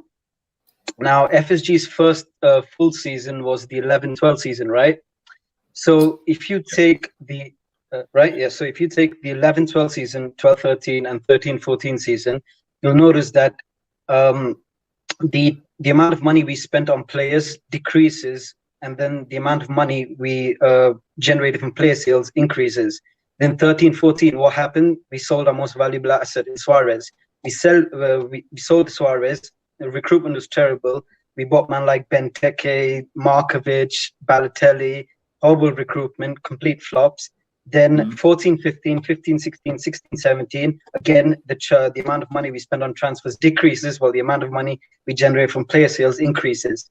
Then what happens? 17-18, who do we sell? Our most valuable asset, Coutinho. 17-18, 18-19, 19-20, again, decreases, player sales increases. There's only one discrepancy in 18-19, and that's because we sold Coutinho, and obviously we bought in 18-19 we bought Alisson, Fabinho, Shaqiri, and them and there. Yeah. That's the one time in FSG's, bro. One season in FSG's entire tenure where they've actually spent or focused more on spending on players than they have on selling players and gaining a profit. One time, and that's why, because of Coutinho, bruv. So when we're talking about Neto, Cal's going like Neto, Haaland, yeah, these men will come and we're gonna have a nice tea party and chill, bro. Unless we sell Salah, these things gonna happen, bro. unless we sell Salah, nothing's going to happen. And you know what's going to happen after we sell Salah? Who's going to be our best player in 4 years? Probably Jota, if he continues the form. 4th season, what happens? Jota goes. We have to rebuild again. This cycle is going to keep continuing, bruv. Unless either FSG bun this whole sell to buy thing, or that's it. We'll probably win 1 title in 5 years, and then we'll focus on top 4, and then FSG will do that, bro. So yeah, that's it, innit? Well, thanks for bringing some happiness to the stream too, Pixel 2. Really appreciate it. I just crushed everyone's dream. I'm back. Kev O'Sullivan does make a good point, though. The wage bill increased by a lot as well. Yeah, again, I'm not saying does wage bill does wage bill really matter when it comes to bro? FSG are so tight. Even shit like struggles to come out of that, bro. Come on now. Like we're not that stupid of wage bill. Like they're gonna actually spend money, bro. Come on. You know what? If we sack Klopp right now, I'll tell you what they'll do. If you sack Klopp right now, we have to probably pay Klopp a couple million in it because his contract. Yeah, we would have to. Yeah. So you know what FSG will do? We're like, oh, you know what? We're paying Klopp off because we sacked him, and also because of the pandemic, so we can't spend money. They'll probably do that, bro. Boy. I need another drink. Cheers, Pixel. Cheers, bro. Oh, also, one more thing, yeah. The whole midfielders debate, I quickly wanted to bring this up because no one mentions it. The whole Xavi Gerrard thing. There's one player who never gets the credit that he should, who I think should be in there, but it's because he played for Southampton his whole career, and Matt Letizia. Letizia, if there's anyone who hasn't seen that man play, he's a true genius of English football. If he played for Real Madrid or Barcelona, the guy would be he would be one of the greatest midfielders ever of all time. So, no, I agree with that. I agree with that. I agree with that. And he picked loyalty over money. Yeah. He was a baller. I can't even front. He's a baller. So it's hard to even say where he would have ended up, but there's no denying the man's talent because it's true. Like, if he played in a better team, how far could he have gone in it? Like, he could. Yeah. Do you want to know something? Dare I say it, guys? And this is everyone here. Could Letizia have been looked at as the new kind of Gaza in that regard? You know what? Gaza and Letizia should have been what Xavi and Iniesta were, in my opinion. But Gaza obviously had his own problems, innit? Yeah. And if Letizia played at a bigger club, they'd be up there. So. No, real talk, man. Real talk. Facts. But 2 Pixel going to bring on the next corner. As always, you know it's a pleasure seeing you. Bro. Make sure you travel safe and do what you need to do, bro. Definitely, yeah. Be safe, bro, yeah? Be safe, man. Take care, bro. Big up. Just quickly, Cal, before you bring in the next thing, I just want to quickly address something real quick. I haven't forgot that Pep lost his mum, and I had just as much sympathy for Pep in that situation. Trust me, like it's beyond football. But remember, we won the league way before Pep's mum passed away. That wasn't why Pep was distracted during the season. Pep lost his mum when the pandemic happened. We were champions way before that. So even though I'm just as sympathetic to Pep's situation, that wasn't anything to do with City's drop-off. Like that was so they're not comparable in that way. So I agree with that. Gonna bring in our next caller. The one, the only, Conroy. How you doing, brother? Good. Good. First point. Drifty's also been watching the show last night because I started the Harry Kane train last night. So that's the first point. Right? I didn't even see it, but great man think alike, bro. No, we're starting it, mate. This time next week, retweets are getting up there because it's happening. It was just and also, by the way, Matt, I think see the Iniesta shout. I think you've got a big. That's a great shout. See over like maybe Iniesta being. Because when you say that, people just look down on that. But if you actually watch Iniesta, I feel like he is a kind of hybrid in the sense of he also achieved a lot. I know Xavi was influential for Spain as well, but Iniesta, I think Iniesta might actually be probably the most intelligent. I don't know if you watch him, but he could actually do everything. And for a guy who wasn't particularly big, I just think, I think that's worth a debate in one show one day doing that because I actually think that'd be really interesting. Because as soon as I was listening to it, it was a really good debate, but I was like, I think Iniesta's unbelievable, like just incredible. So anyway, just wanted to say that, guys. Yeah, the question was, right, so I had two this week. I wanted to try something a bit different and go away from the Liverpool question, right? So, see, yesterday, or was it today, in Scotland, so a Celtic striker dived for a penalty during the match, right? So after it, there was not investigation, but an analyst of the game, and that striker who won that, and they got a goal from that, got a 2-match ban, so a retrospective ban, right? Now, that's in Scotland. Now, I was wondering, I think diving's getting worse here because they seem to be seeing it, but they're not doing anything about it if it's maybe not a major incident. So I was wondering, do you think that would be a good idea to introduce that again in England?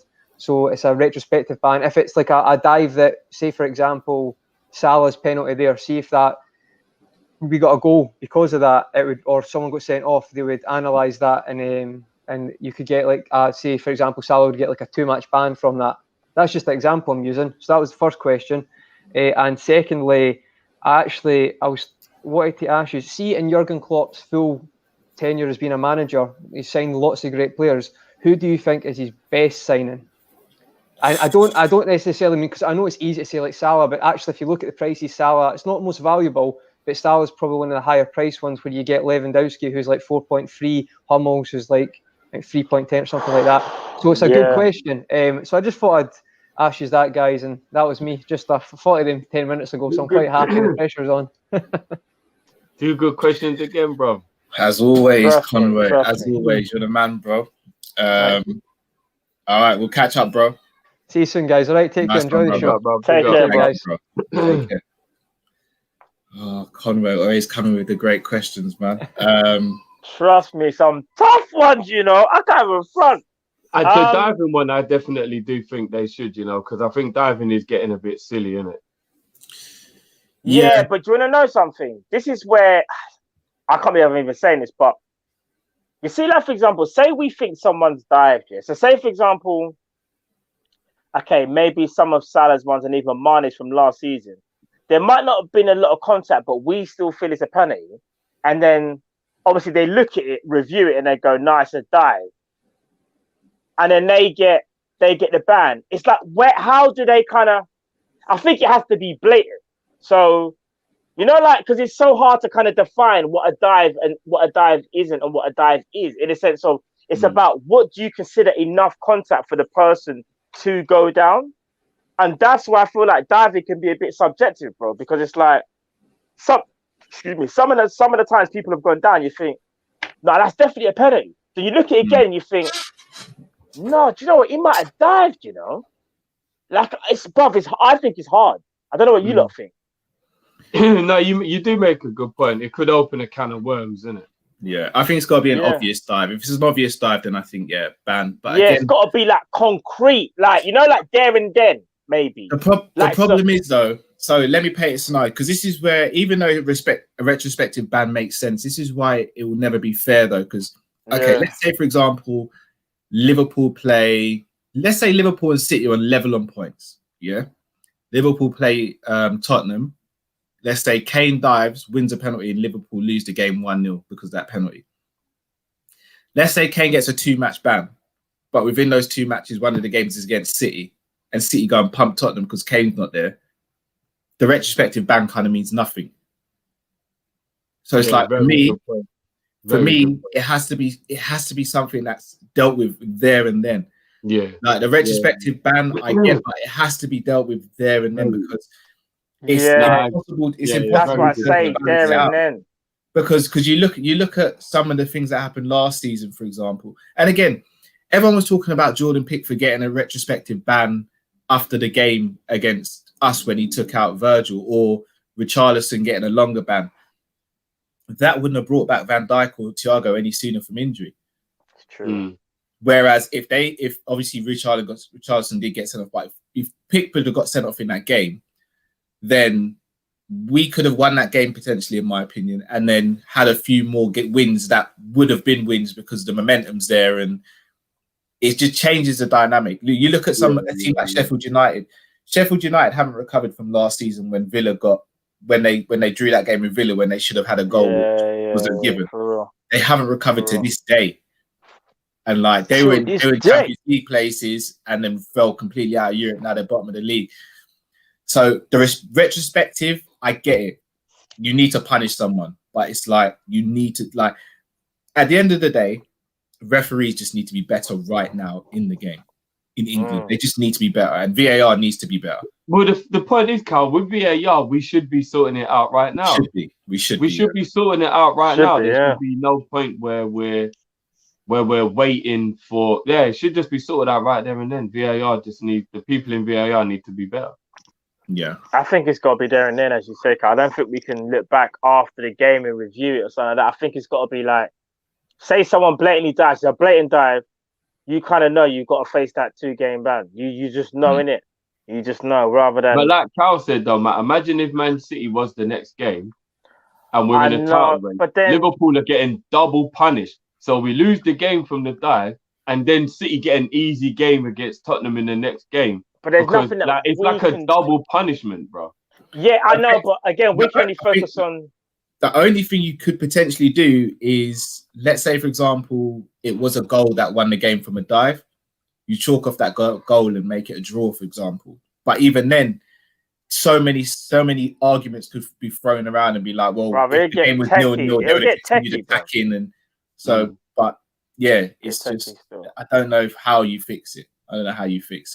But something needs to be done. The referees are just awful at the moment. And then Connor's second question. Yeah. One word answers, guys. Klopp's best signing. I'll go first. I'm going to go Virgil. Lewandowski. Oh, no, this is Liverpool, isn't it? This is Liverpool. No, he said his whole manager. Whole manager career. He brought a Lewandowski and he brought a Hummels as well, bro. Oh, that changes things. It does. It does. It does. Lewandowski cost 4.5 mil, bro. I know. It's 11. It's 11. Value for money. It's Lewandowski. It has to be. Yeah. Lewandowski is arguably the best number 9 of our generation. Yeah. I messed up. It's 11. No. I'm not even having a dig at you. I'm just saying how ridiculous. I'm having a go at myself, bro. I'm having a go. Conway just said in the chat, whole career. He's saying whole career, bro. I'm just trying to think about the fact that this player only cost 4.5 mil and he's arguably the best number 9 of our generation. That's ridiculous. What's even more scary, he could have been at Blackburn. I don't know if he's the best striker of our generation, though, Drift. I don't know if he is. It's him or Suarez. Yeah, you're sleeping on Suarez, bro. No, that's why I said it's arguable. I thought you said it's clear it's Lewandowski. No, I'm saying it's arguable. It's arguable. Because people will say Cristiano can be considered a striker and blah, blah, blah. Yeah, no. For me, just number 9. Suarez bodied 3 leagues, you know. Bob, the 15-16 season, man scored 6. I think he got 40 goals in the league. He bodied Holland, he bodied the Premier and bodied La Liga. And he's still bodying it now. He's probably going to go win another La Liga with Atletico. Suarez is on a different team. Is there any of you lot that's thinking it would have been Don't say it now. To come back to Liverpool? Oh, no. Oh, here we go. No. You love a love affair too much, bro. Yeah, you do, bro. No. I was just thinking football, not personal, innit? On a personal level, he's a dickhead. No, I was thinking about on a football level. They come packaged. They come together. That's why when you said, listen, if you said Costa, that's different. Do you know what I mean? Diego Costa, even though obviously Costa ain't as good as Suarez, but Suarez comes in with a whole heap of baggage. No, you lot know I will never forgive him for what he did because racism is just undefendable. Yeah, like I get that, and you lot know that's how I feel. But you're still gonna take him back. No. But what I'm saying is, the only reason why I don't want to sound like a hypocrite is I still celebrated all his goals when we nearly won the league. Okay, that's fair. Yeah, and I don't think there's any Liverpool fans who didn't. No, you're right. You got a point. You get what I'm saying? I'm just thinking only from a football point of view. Do you get what I mean? That's all I'm saying. I know he's a dickhead, but just from a footballing point of view, if he was in our team this season, I'm just saying. I'm not gonna lie. I get what you're saying from a football point. I do. Honestly, I do. I don't know. Not for me, man. I don't know. I could see Mane brocking him up in training, so I don't even know if it'd end well anyway. There'll be a couple, man, bro. Even Robbo. Remember, he took Robbo out of the Champions League semi-final, but Robbo ain't gonna forget about that, bro. Yeah, Suarez has got 2 meters. He's got. You know, his drift. even though you could say, oh, back then he was younger, naive, or whatever, bro, he's still a big grown ass man, and just like Barca fans would take Suarez back because he didn't do none of that crap. Yeah, he didn't. Maybe he done some nuts, bro. He bit people as well, bro. Maybe he bit Ivanovic. 2 men, bro. He bit 2 like, men. Suarez, I'm not gonna lie, he was on something. He was on something. I don't know what he was smoking in those years. What did Edgar Davids have drift back in the day? Was it Nandrolone? Nandrolone, yeah. Bro, he must have been on some Nandrolone with some next thing, because that's some different thing he was on, fam. Like different. Hey, did you not hear that somebody sued Red Bull because they didn't get wings? Yeah, that's the epitome of craziness. Let's call it clitically. I can't even say his name. And he's gone. I must have messed up his name real bad. Right, you must have butchered it that bad. Man must like, hell no. Name real bad. He's like, no, I'm not doing it. I'm putting up with this. There we go. He's back. Clickety clack. Clickety clack. Clickety clack. What is it? Just clickety clack? I can't see the name. Allow it, Matt, because I struggled to say it. You said it very easy. Sorry, bro. I didn't know, but I can't even see the name. Yeah, we'll call the person Double C. Double C, can you hear us? I can't even see the name come up. You know, Kaj. I don't think. Yeah. Is it just me, or is his thingy basically matte flashing? I don't know. I just see I don't know. On my one, I've got a black screen. Have you not got a black screen? No, bro. We're gonna have to bring in the next one, bro. Was that Manolo? No, no. Are you sure? No, all jokes aside, was that Manolo? No, it wasn't Manolo. It wasn't Manolo. I speak to Manolo. It wasn't Manolo. I think he's got that Oxford Circus Wi-Fi. It wasn't Manolo. Boy. LFC for days. Can you hear us? Yo. How you doing, bro? Hey, man. I just wanted to do a quick talk. It won't take more than hopefully 2 minutes. I just wanted to ask, see you guys what you see. I know that FSG is pretty stingy, but so the first one I want to look at is wingers, and I know people don't really like, maybe might not rate Sarr as much, Ismail Sarr, against Neto, but I kind of think if you look at actually how Sarr plays and his height, for example, he does get a lot of headers most of the time, especially compared to Neto, and I kind of feel that especially if we might not go for an ST, because I don't really know if FSG will. If we were able to get Sarr, I feel we would have some decent advantage with his headers. He's also got really good strength, and I feel like our wingers haven't, other than Mane, haven't really had as much strength to push on and try and get through. I feel if we could exploit like a Sarr's ability to actually do that, something Neto doesn't really seem to do as much, we could get through on that side of things. And I believe he can play more than one position, if I'm not wrong. Yeah, he can even play striker, and on the right and on the left as well. And anyway, that's so I don't know. I just want to quickly ask you, man, right now, like between just in a quick seconds, who would you pick, like Sarr or Neto? Before I just quickly go on. Sorry, Neto for me. I would pick Neto, but I do rate Sarr. I'm very surprised so many people think Sarr's a bad player. I rate Sarr. For me, I'll go Neto. I think Neto for me is a bit more complete than Sarr, personally. I think Sarr has a lot more developing to do, in my opinion. Okay. And Sarr's older as well. That's fair. And then the next one I want to look at is the striker. Now, this one obviously is going to rattle a few people, but I feel like people are sleeping on Dominic Calvert-Lewin. Like, I know he's going to be expensive if it was ever possible. Everton would probably charge us a mad fee. But looking at how Haaland's agent is and Raiola, I don't feel Edwards would really go into that territory. But Dominic Calvert-Lewin is that type of striker that his head on balls. He's aggressive and he tries to push on as well, and he's got some good agility and pace. Over the next possible option, which is Patson Daka, I don't know what you mans are thinking. I don't know if you know who Daka is. He's probably the next best option striker wise, and he's very young as well. Both of them are young. Patson's 23 and Calvert-Lewin is 23, so age wise could probably get 7 years from either. So I don't know what you feel on Calvert-Lewin and if you feel he would fit our type of system in the 4-2-3-1. All right, LFC for days. We're going to let you go. We're going to chop that up now. Yeah, thanks. See you. No, thank you. Take care, bro. Yep. You know what? Yeah, that is I think that's a question that a lot of people probably would maybe turn their nose up at, but it's not a bad question if you really deep it, because people do go to rivals. Now, I'm not saying I want Calvert-Lewin, but if you look at his attributes, it kind of is what we're looking for. I disagree, Drift.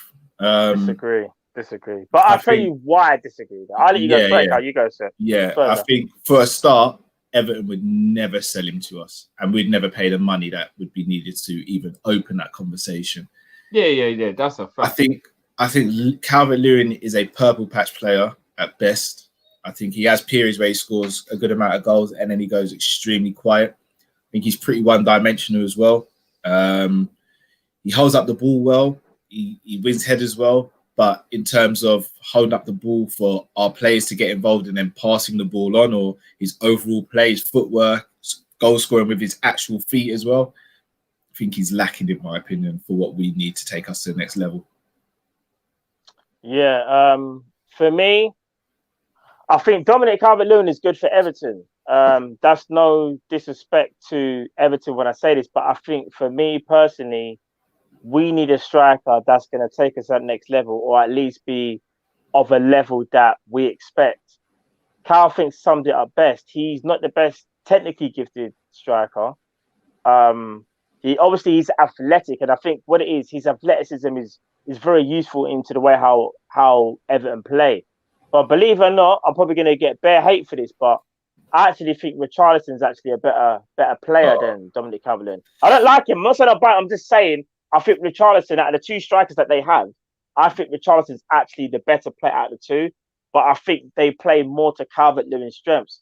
In terms for Liverpool, let me give you an example. Divock Origi, Drift. Would you say Dominic Calvert-Lewin is better than Divock Origi? Bearing in mind, remember, Dominic Calvert-Lewin plays every game. Divock Origi comes off the bench. So there you go. No, but real talk. No, I'm not saying that I would have Calvert-Lewin, but I disagree that he's one. No, I'm laughing that you even asked that question. No, because Drift, here's the thing. With Dominic Calvert-Lewin, I kind of feel like, okay, so as Cal said, hold up plays good, and he can run in behind.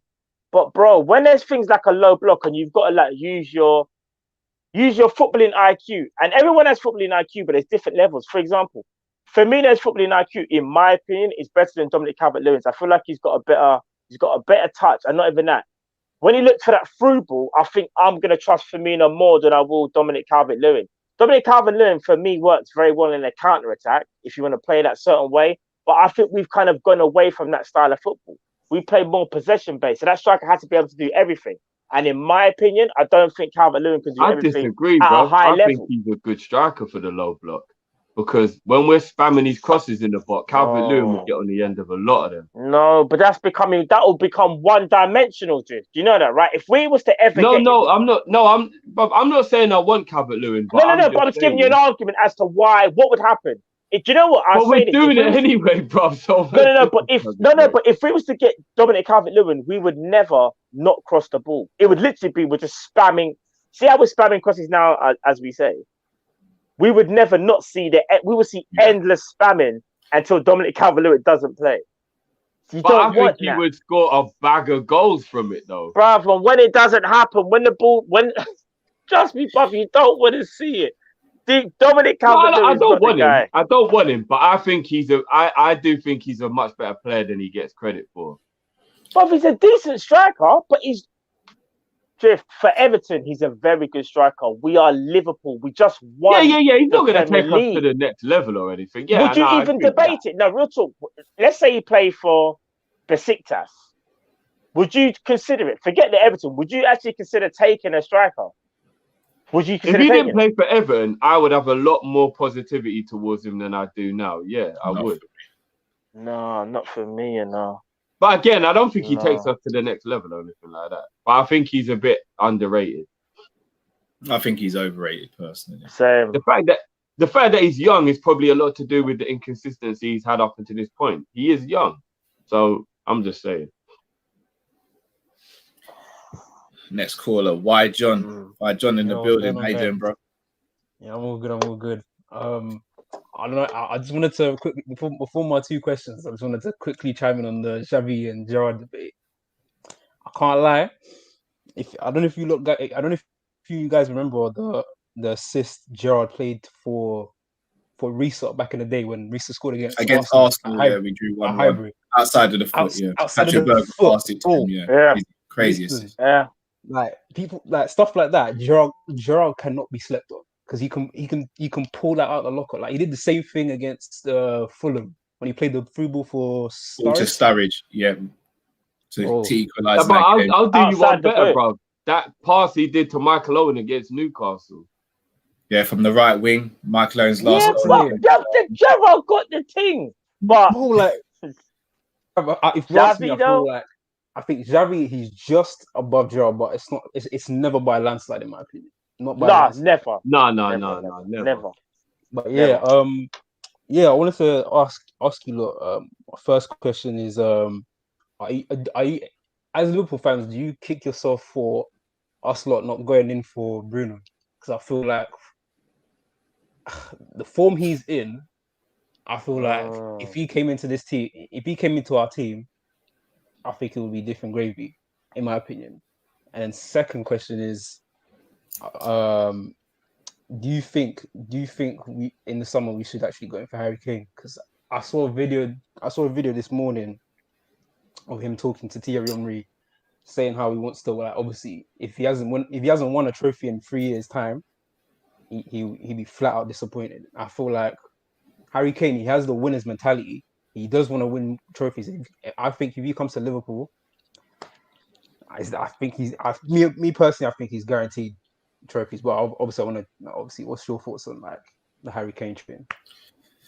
We're gonna chop that up, bro. We're gonna let you go, and then we're gonna chop that up, bro. Not only the questions, bro, the reminiscing about Gerrard assist as well. I'm all for that, bro. Don't sleep on El Capitano. He's a guy. Facts. But as always, you guys take care. Take care, bro. Take care. So what was the first one again? Sorry, Bruno Fernandes. Bruno Fernandes. You know, reluctant. I know Cal's been just adamant about this the whole time, and now I've got to jump on the train, Cal. I'm not gonna lie. You put Bruno on this Liverpool team, and it's ridiculous. Yeah, sorry, I just want to confirm I haven't missed any super chats. I'm just gathering them up and then I'll read them out at the end after we go through the callers. So I haven't forgotten about your super chats. But yeah, I wish we had signed Fernandes instead of other players. Imagine if we'd have got Fernandes in January and then we got Thiago in the summer. And our midfield could rotate between Hendo, Fabinho, Thiago, Bruno, Gini. That'd be a joke. It wouldn't even be fair to the rest of the league, to be honest with it. Facts. No, if we got Bruno Fernandes, it would have been a problem for the rest of the league. That is actually fact. Yeah. And Cal obviously wanted us to not sign certain players. I didn't wanted to sign Bruno. You didn't need to mention any names, but we know we're talking about Bane. We moved. So, what's the next question, Cal, that you wanted to ask us? The next question was about Harry Kane. Should we go in for him in the summer? Yes. Oh, bro, we would love to get Harry Kane. Aren't ambitious enough, but they should be. Harry Kane is begging for one of the big teams. I don't mean any disrespect to Tottenham because Tottenham are a big team, but Man City, Man United, and Liverpool. Possibly Chelsea, but I think the London thing might. He is quite a loyal person, so I think the London thing might. he would actually maybe just be like, no, I'm not going to go to a London team. But Man City, Liverpool, and Man United, Harry Kane, if you asked him to be honest, would tell you one of those three, beg you come and get me, please. Just like, I don't really give a shit. Come and get me. I want to actually win something. Why would we not? But our owners aren't ambitious enough, and that's what's really annoying. Because I would rather Harry Kane than Mbappe from a footballing level. I think Mbappe would be more of a eureka signing of like, he's Mbappe in it and he's coming in and he's the French superstar and all that. But if you're asking me what would be better for Liverpool, I would rather Harry Kane. So I wish the club was ambitious enough. Yeah. Fair enough. Gonna bring in the next caller. Matt, you still staring at me, bro. I didn't mention any names, bro. We're good, bro. No. Bob, I wasn't even gonna say a word. I was just gonna say in terms of the Harry Kane thing, it's 100% we should go for him, but we know what owners are like, bro. Like we should have been in for Harry Kane like 2 years ago, like a year ago. Liverpool just won't do these type of moves, and it's frustrating. It's actually really frustrating because imagine winning the league and, do you know what I mean, and being told that you haven't got a lot to spend, and when you won the Champions League, you brought in 2 little youngsters, and again, we still won the league the next year, but the manager must be looking and thinking, right, when am I really going to get a chance to go and buy like a big player that I really want? And money's not an issue, so to speak. But do you want to know something? I will say this, though. Daniel Levy is one of the toughest negotiators in the whole of Europe. When I say to you, he will ask for everything. Yeah. When I say everything, and FSG are prepared to do that. Do you know who's ready to do that, though? You heard it here first, Man City. That's all I'm going to say. There's more to it, but I might talk about that on another day. But I'm hearing things about City and Kane still. If City get Kane, let's just all pack up and go home. Because Aguero at this moment is leaving, and they're looking at strikers, and Kane is on their list, fam. That's a madness if that happens. Next caller, Jamal. Can you hear us? Yeah, I can hear you guys. Can you hear me? Yeah, what's happening, bro? Yeah, guys. Callum, I know you like to watch the under 23s and the under 18s. Yeah. And my friend, he told me about this guy we signed last year. I think he playing for the under 18. He called Mateusz Mussolowski. I think he's Polish. Yeah. I looked at him and I'm not gonna overreact, but I think this guy might be the new Messi. Guys, bro, you're not gonna overreact. The greatest time. Yeah, guys, I just saying, please watch this guy, and his name is Mateusz Mussolowski. He plays for the under 18. The way this guy glides, I'm excited. And Liverpool manager as well, the under 18 manager of Liverpool, he said this was the best player he has ever seen come through at Liverpool. Yeah. So this kid, he's special. He looks special, man. But my question is, I hear about Xavi, I hear about Gerrard. Let's talk about the young guys. So, guys, top 5. Who is the best top 5 young players right now? For me, and guys, 22 and under. Because, I wouldn't say 23, 24. I'll say them as big men now. 22 and under. For me, I like Felix, man. I don't know. Something about João Felix. He looks cold. So, yeah, man, that's my answer. So, top 5 young players right now. All right, gonna shout out Jamal. Yeah, guys. The new Messi, and if it comes to fruition, then you are the man who gets all the credit. And one thing I want to say again is, guys, I love all of you guys, but I love Matt, man. Matt is so funny. He just makes me laugh, man. So big up, man. Appreciate that, bro. Appreciate that, man. Enough love, man. Nice one, Jamal. All right, guys. That's a tough one, Jamal. I ain't gonna front either. That's a did you say under 22? Under 22, yes. Sorry, under 22, top 5. Ooh, so you were talking guys like Foden. Saka. I've got my 5. All right, I'm gonna be honest with you. Look, this season, I haven't really paid attention to much football around Europe. It's been a very weird year. It's been a very weird time on all levels for me, and I've pretty much only concentrated on Liverpool. It's the least I've ever watched any other football, so this one will be a little bit more difficult or biased for me than it would be normally. So I would probably go with. Jones? Huh? Are you gonna say Curtis Jones? No. Bob, don't put Kopish Kall-in in your top 5. I would, from off the top of my head and from what I've seen, from what I have seen, Matt, are you gonna put Fofana in yours? Sorry, this is Jones.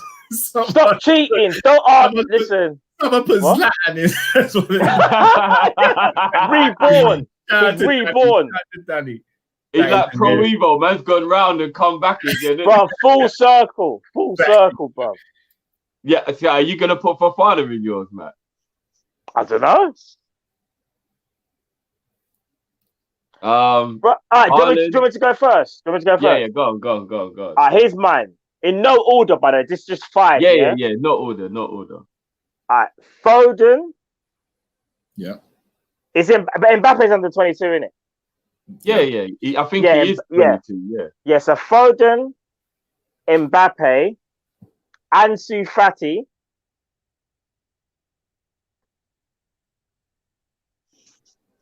So, this is gonna get techie. Haaland.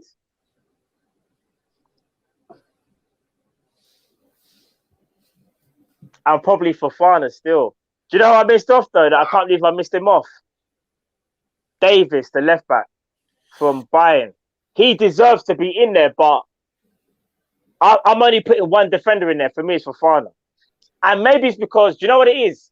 I love Davis, but when people start saying things like he's better than flipping Robbo, that annoyed me. So that's probably why I couldn't put him in there. But that's mine.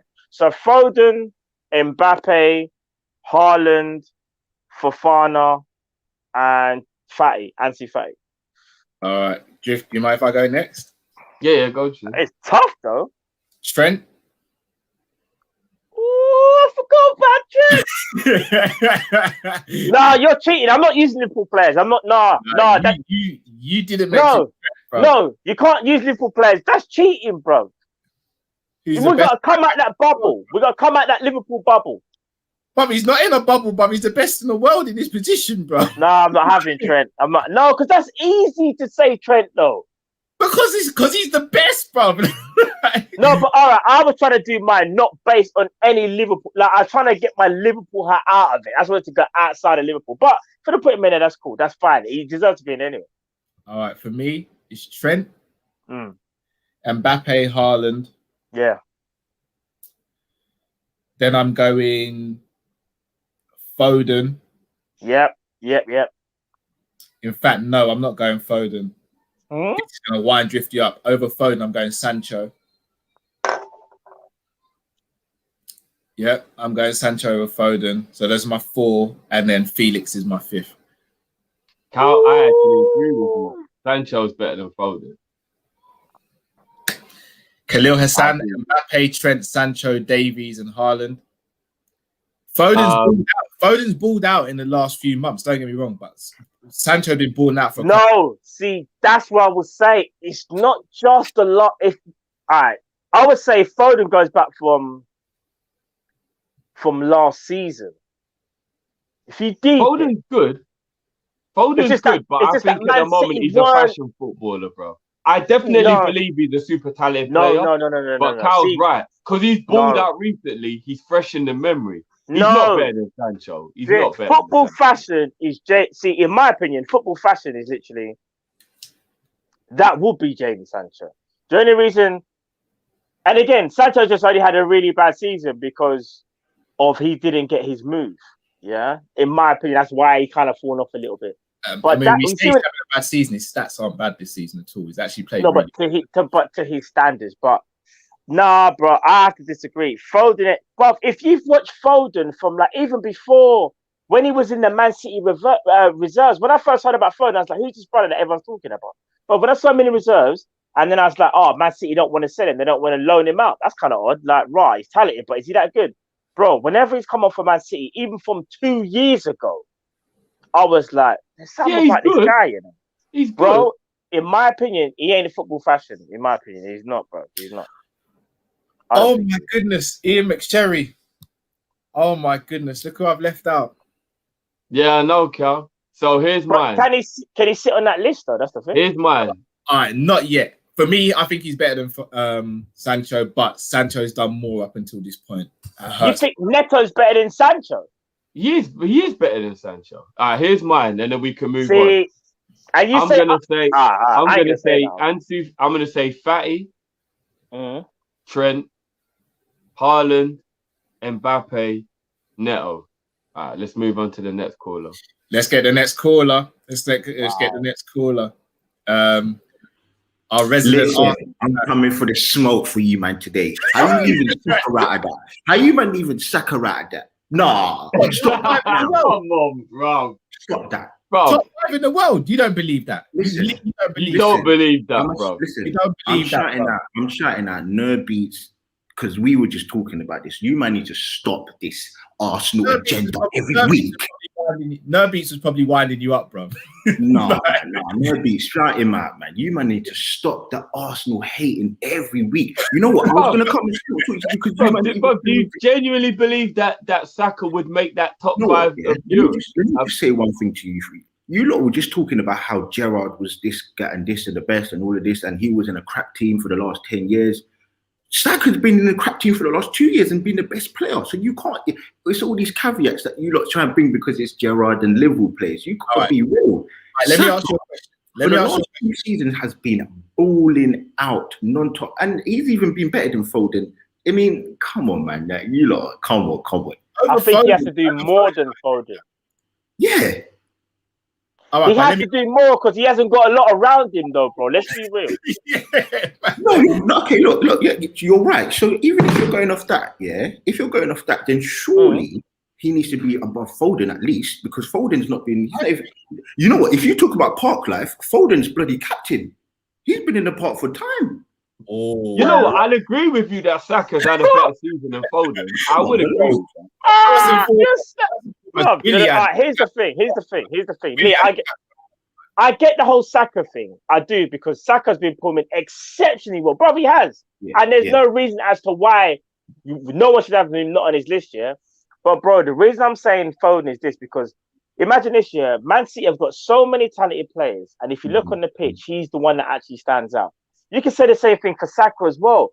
The only difference is that, again, Lee, it's more of a fact of maybe if Saka was playing in a better side, it sounds weird, and he still stood out, then I'll be like, do you know what? He has to go in. And that's not me saying he doesn't deserve it, but I'm just saying that's why I give it to Foden. Do you get what I'm trying to say? You can't say. You lot were just talking, and I was coming for the smoke with the Vieira talk because you didn't even put Vieira in the top midfielders in the Premier League, the world ever, and you man just hurt me with that one. I'm sure every week you lot say, do you know what? We got to do something to wind up Lee this week. I'm coming for the smoke with Matt as well because Matt again, he's like 3-2 Arsenal. This I'm like, all right, cool. I'm coming for this one. Then he's coming for the next thing. He's talking about Gerrard and he's in Vieira, who Gerrard said was his idol in 2001. And I don't want to bring up a seat, but I'll send you man later. And now we've got this next smoke. You're not even putting Saka in there. Come on, man. Every week. Lee, I'm going to ask you seriously because again, the only reason we didn't speak about Vieira is because Vieira wasn't mentioned.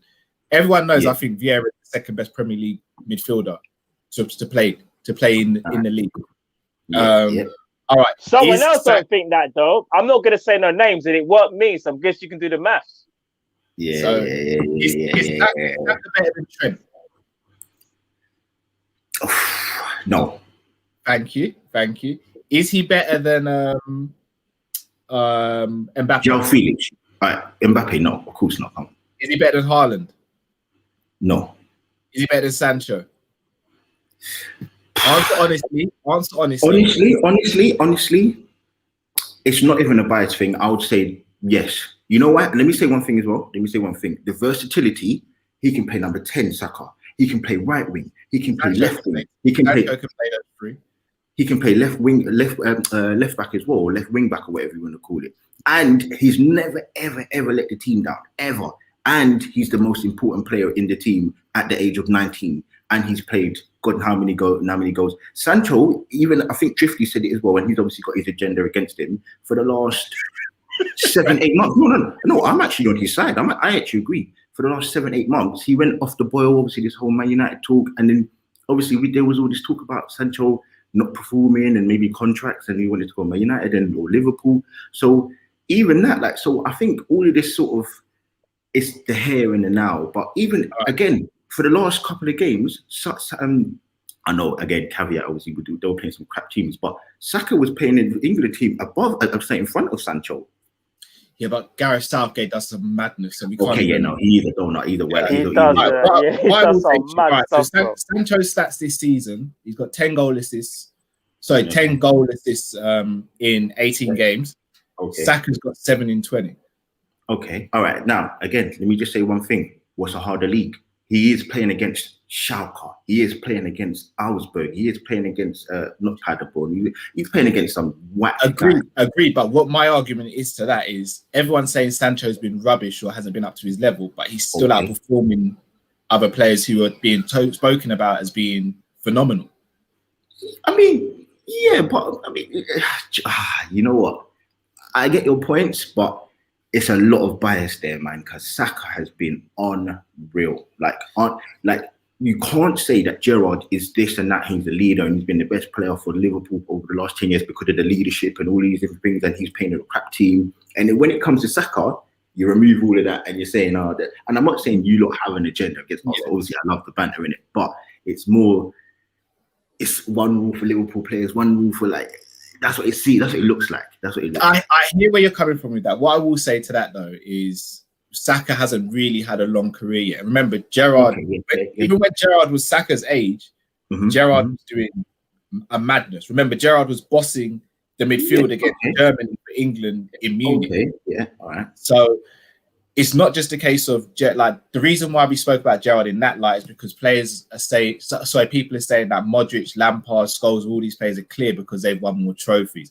Okay. I never take that into consideration. In terms of Saka, in the league, I've got Saka ahead of Foden at the moment. But I can't put him ahead of the other 5 that in my top 5 personally. Okay, but you lot, man, every week you lot are conspiring against me, and every week I'm coming for all of you. Every week, back this week, 50 last week. Cal, I'm sure it's going to be you next week. You man just on some rotation thing. Every week. And I still think Arsenal going to finish above Liverpool. I told you this before, and I'll tell you he ain't letting that one go. I tell you what. I get your house in Dubai if Arsenal, if Liverpool. Listen, you know what? Let me tell you one thing. No joke. I actually, this is no William Saliba thing. Man, don't move like that at all. But I saw Van Dijk. I saw Van Dijk, you know, and bro, he's gorgeous, bro. The man looked like he was floating, bro. The guy is, bro. Van Dijk, I swear that, because he's in Dubai, isn't it? He Yeah. This complex is it's owned by one of the sheikhs. Okay. World class. I've sort of seen the campus before, but I've not been there before. I saw him sort of near the vicinity. Bro, I swear that, bro, I was sweating. It's 40 degrees and I'm sweating even more. My God, bro. Van Dijk, the guy is gorgeous, bro. The guy was like he's floating, bro. I was like, bro, Van Dijk, man. I tell you, man, you need to stop the thing. But no William Saliba thing, because I don't condone him. You know what? Like, I was like, raw. I could be. He's so. I'm 6'4", but he just looked taller than me as well, bro. He got presents, bro. Like, no, I don't want to do them thing there. But bro, I was shocked. I was super shocked. I couldn't believe I was so shocked. I saw him. But I'm gonna say one thing. I'm gonna leave. Yeah. You lot, obviously, as a channel. Sorry, obviously me. Obviously, I'm here as well, just talking. There's 4 black guys on a sort of on a platform. I did see last week, one thing that actually annoyed me in the comments, and now I know for definite it's not your sort of fan base. I think it was someone just trolling it, but I saw some sort of next racism thing in it. So I'm gonna say this, and I'm gonna say this once. If I can, this person's in the chat this week as well, isn't it? So if I see you, man, chatting some, no, I'm not saying no names. I'm not bringing no one's name into it. Because I don't even know what this. But I'm gonna say if I catch this guy or girl, I don't know who he is, but if I catch this person chatting in the chat again, I'm gonna pay my £600 to fly back to London, I'm then going to do my quarantine, pay my £1,400, and I'm going to turn to the Liam Neeson thing, and I'm going to find you, and I'm going to catch you. And the reason why I'm bringing this up, because obviously we've had these issues going on now. Yeah, of course. Whether it's people in colour, not just blacks, Asians, whatever, etc. But it needs to stop in it, because like we're all here, we all have love for each other. Like I'm an Arsenal fan, but I support 100%. Liverpool fans. Bro, I actually want Liverpool to win the league because I don't really like Man City. I don't really like Pep, but it's a joke. Like it needs to stop. Like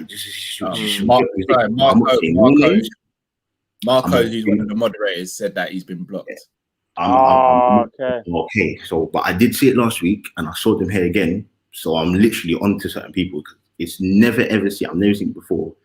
Everyone in the chat, everyone's cool. Everyone's proper jokes and that. But I did see that, and I was a bit like raw. Like I was shocked. I was taking. You know what, G? Give man a little DM and let man know it was. Yeah. I don't know how we do, bro, because we don't even know who this person. Yeah, I think they've been blocked yet. Then I'll see. No, but I've got access to the block list, so I can still bring that up. Yeah, I'll definitely. Yeah. No, bro, but big up for that, bro. Big up. I don't know, man. I don't know how we missed that, but big up, bro. I'm here next week for you, man. And listen, next week, I don't know who we play, but I need to hear you, man, say Arsenal going to win because I'm sick of it.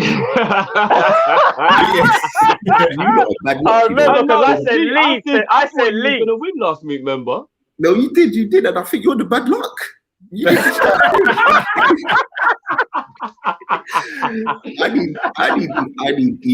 need either Matt or I need either Callum to say something good about the team, innit, bro. Come on. It might be a while, bro. I'm not gonna lie.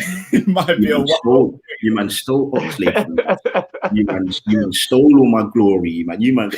I don't know what to do, the little hair that I'm gonna have on my head, man. You might have taken that, bro. I don't know what's going on, bro. You man, love you, bro. Yeah, to love me, bro. Love up. Same time next week, man. Same time day. Definitely, bro. Definitely. Love, bro. Stay blessed, man, and stay safe, bro. Big up. Always a pleasure. Next caller, SJC. SJC, can you hear us? What's up, guys, man?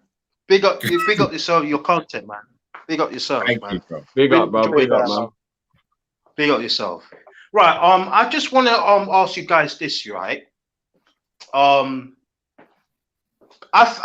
do you guys think about Klopp's tactics? Like for me, I think it's a bit outdated and he needs to change his tactics. Like yeah, he needs to change his tactics. So what do you guys think about that? Do you agree with me there? You know what, bro? Considering what he's been going through for the last month, I'm gonna have a lot more patience, and I'm gonna have a lot more understanding as to why there's a possibility he may have done things that we find a bit baffling. If you're talking overall, we do need to change up the crossing into the box and kind of favoring that style of play. I definitely do agree with that one. Yeah. Yeah, and I've got another question as well. Go on, bro. Do we have to change the formation as well? Because I've been noticing that the 4-3-3 is we've been found out playing that formation. I think we should play the 4-2-3-1 formation. Put the number 10 there, and then put the wingers, and then the striker up front. Just mix it up a bit. Like, yeah. Do you agree with me about that? I do. 4-2-3-1 is my favorite formation. It could be a 4-4-2 formation as well. It could be a diamond formation as well. Yeah, I think you made a valid point. I think I like the 4-2-3-1. One thing I will say, if we go down that route, I still feel that we need to get a specialist 10 now. Like bring back Phil Coutinho. Like I know I'm reaching for the fences here, but that's someone who you want to see in that number 10 role. In regards to the 4-4-2, I don't mind that formation, but I wouldn't want it to be our primary formation. So me personally would still rather. Of course. We just need. I think we just need to change the formation temporary until we get the players in the summer. Then we can go back to the 4-3-3. That's a valid point. Point. I said in the summer we've got to switch it up because we're going to become too predictable. So we definitely need to switch it up. But 4-3-3 is probably my favourite formation in football, though. I will say that. But big up, though, bro. Yeah, thank you, SJ. Yeah, big up yourself. Big up man. yourself, bro. Really enjoying the show, man. Big up Thank you, yourselves. Thank I you. appreciate that, man. Thank Appreciate you. that, bro. All right, then, man. See you guys, man. Take Peace. care. Take care, bro. Bro.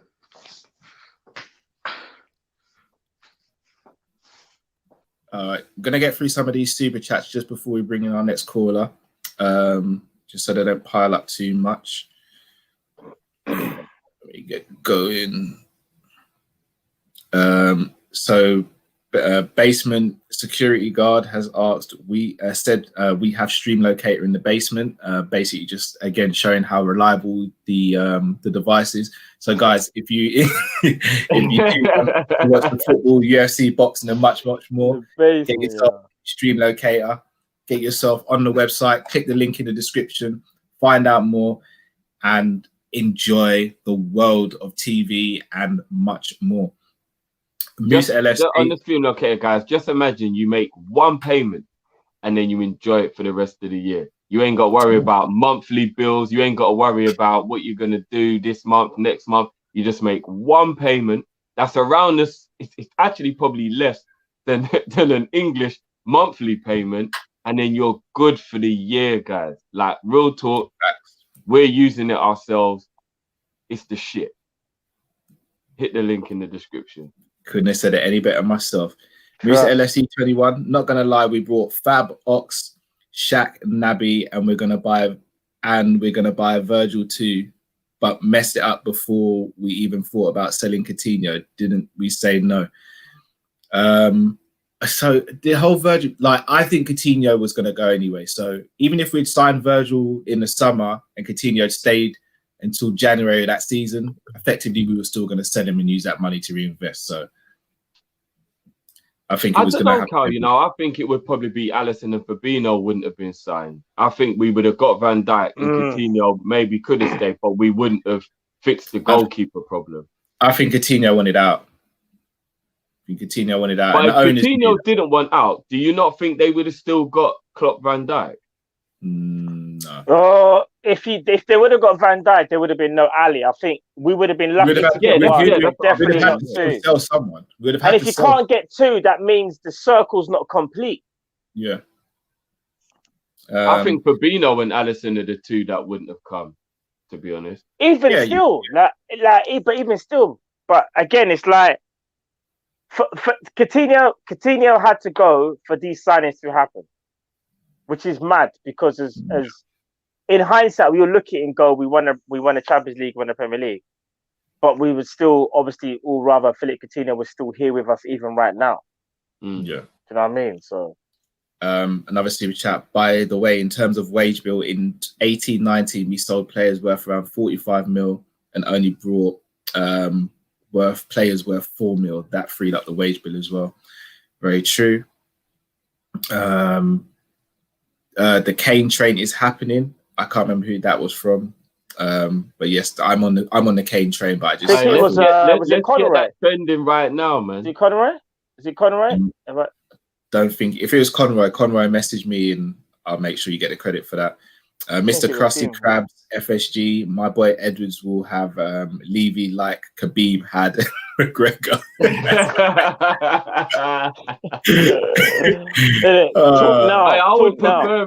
I prefer he had him like Khabib had Gaethje, because Conor went 4 rounds. Gaethje got taken out real quick. So. No, that is true. No, I think Khabib dragged out the Conor beating a little bit. I think Edwards will do the same with Levy. Yeah, I think he'll make Levy feel like he's got a chance. Yeah. No, but if you think about it, it's questionable that that's the only round Khabib's ever lost, the 3rd round in that fight. Yeah, he took a break. But bro, that would be the equivalent of say there's 4 weeks of negotiations. It would be the 3rd week where Daniel Levy's like, yeah, you're not getting him, you know, and then the 4th week comes and Edwards brings the briefcase and he's like, oh, what are you saying now, bro? We need some money. What are we saying? And he's like, all right, calm. You know what? He'll give in. Yeah, he'll have to. William, I'm gutted about Ox. Could have been our 10 in a 4-2-3-1. Yeah, he could have been. Really could have been. I'm gutted as well because I feel like his career, that injury in the Roma game, it just derailed what was becoming a very, very good Liverpool career. I'm gutted for him as well, man. Yeah, agreed. And finally, Kadir Hussein, Martinelli and Billy Gilmore are very special players. They are. I haven't got them in my top 5 yet. We're going to bring in our next caller, a familiar face, our brother who wasn't on last week. He's back this week. Nerve Beats. How you doing, bro? I'm all right, guys. How you guys doing? How you doing, brother? Not too bad. Quickly, yeah. I am back in. I wasn't winding up Gunali. I'm back in. Bukayo Saka is one of the. It's above Foden for me. For me, he's above Foden because I watch Arsenal. Yeah, due to I got a brethren that like me and him got rivals in it. Like I watch his team so I can banter any mistake or anything. Watching Liverpool for the same thing in it. But every time I watch this guy, especially when he plays on the right side, yeah, bro. Without him, Arsenal are like finished.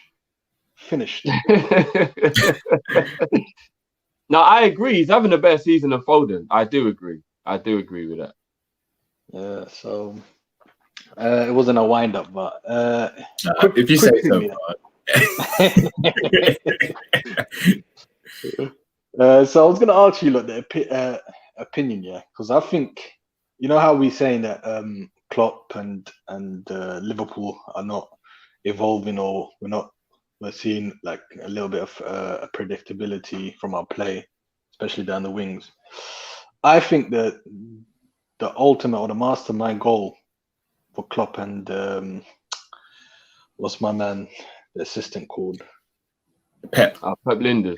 Pep Linders. I think they figured out that we've got a double threat creativity wise. We've got like a threat from the sides with Trent and Robbo, and we've got a threat creating also from the back with Virgil's long passing, and we've got a threat from set pieces. Yeah, so that's a double threat from the back and also from the wings.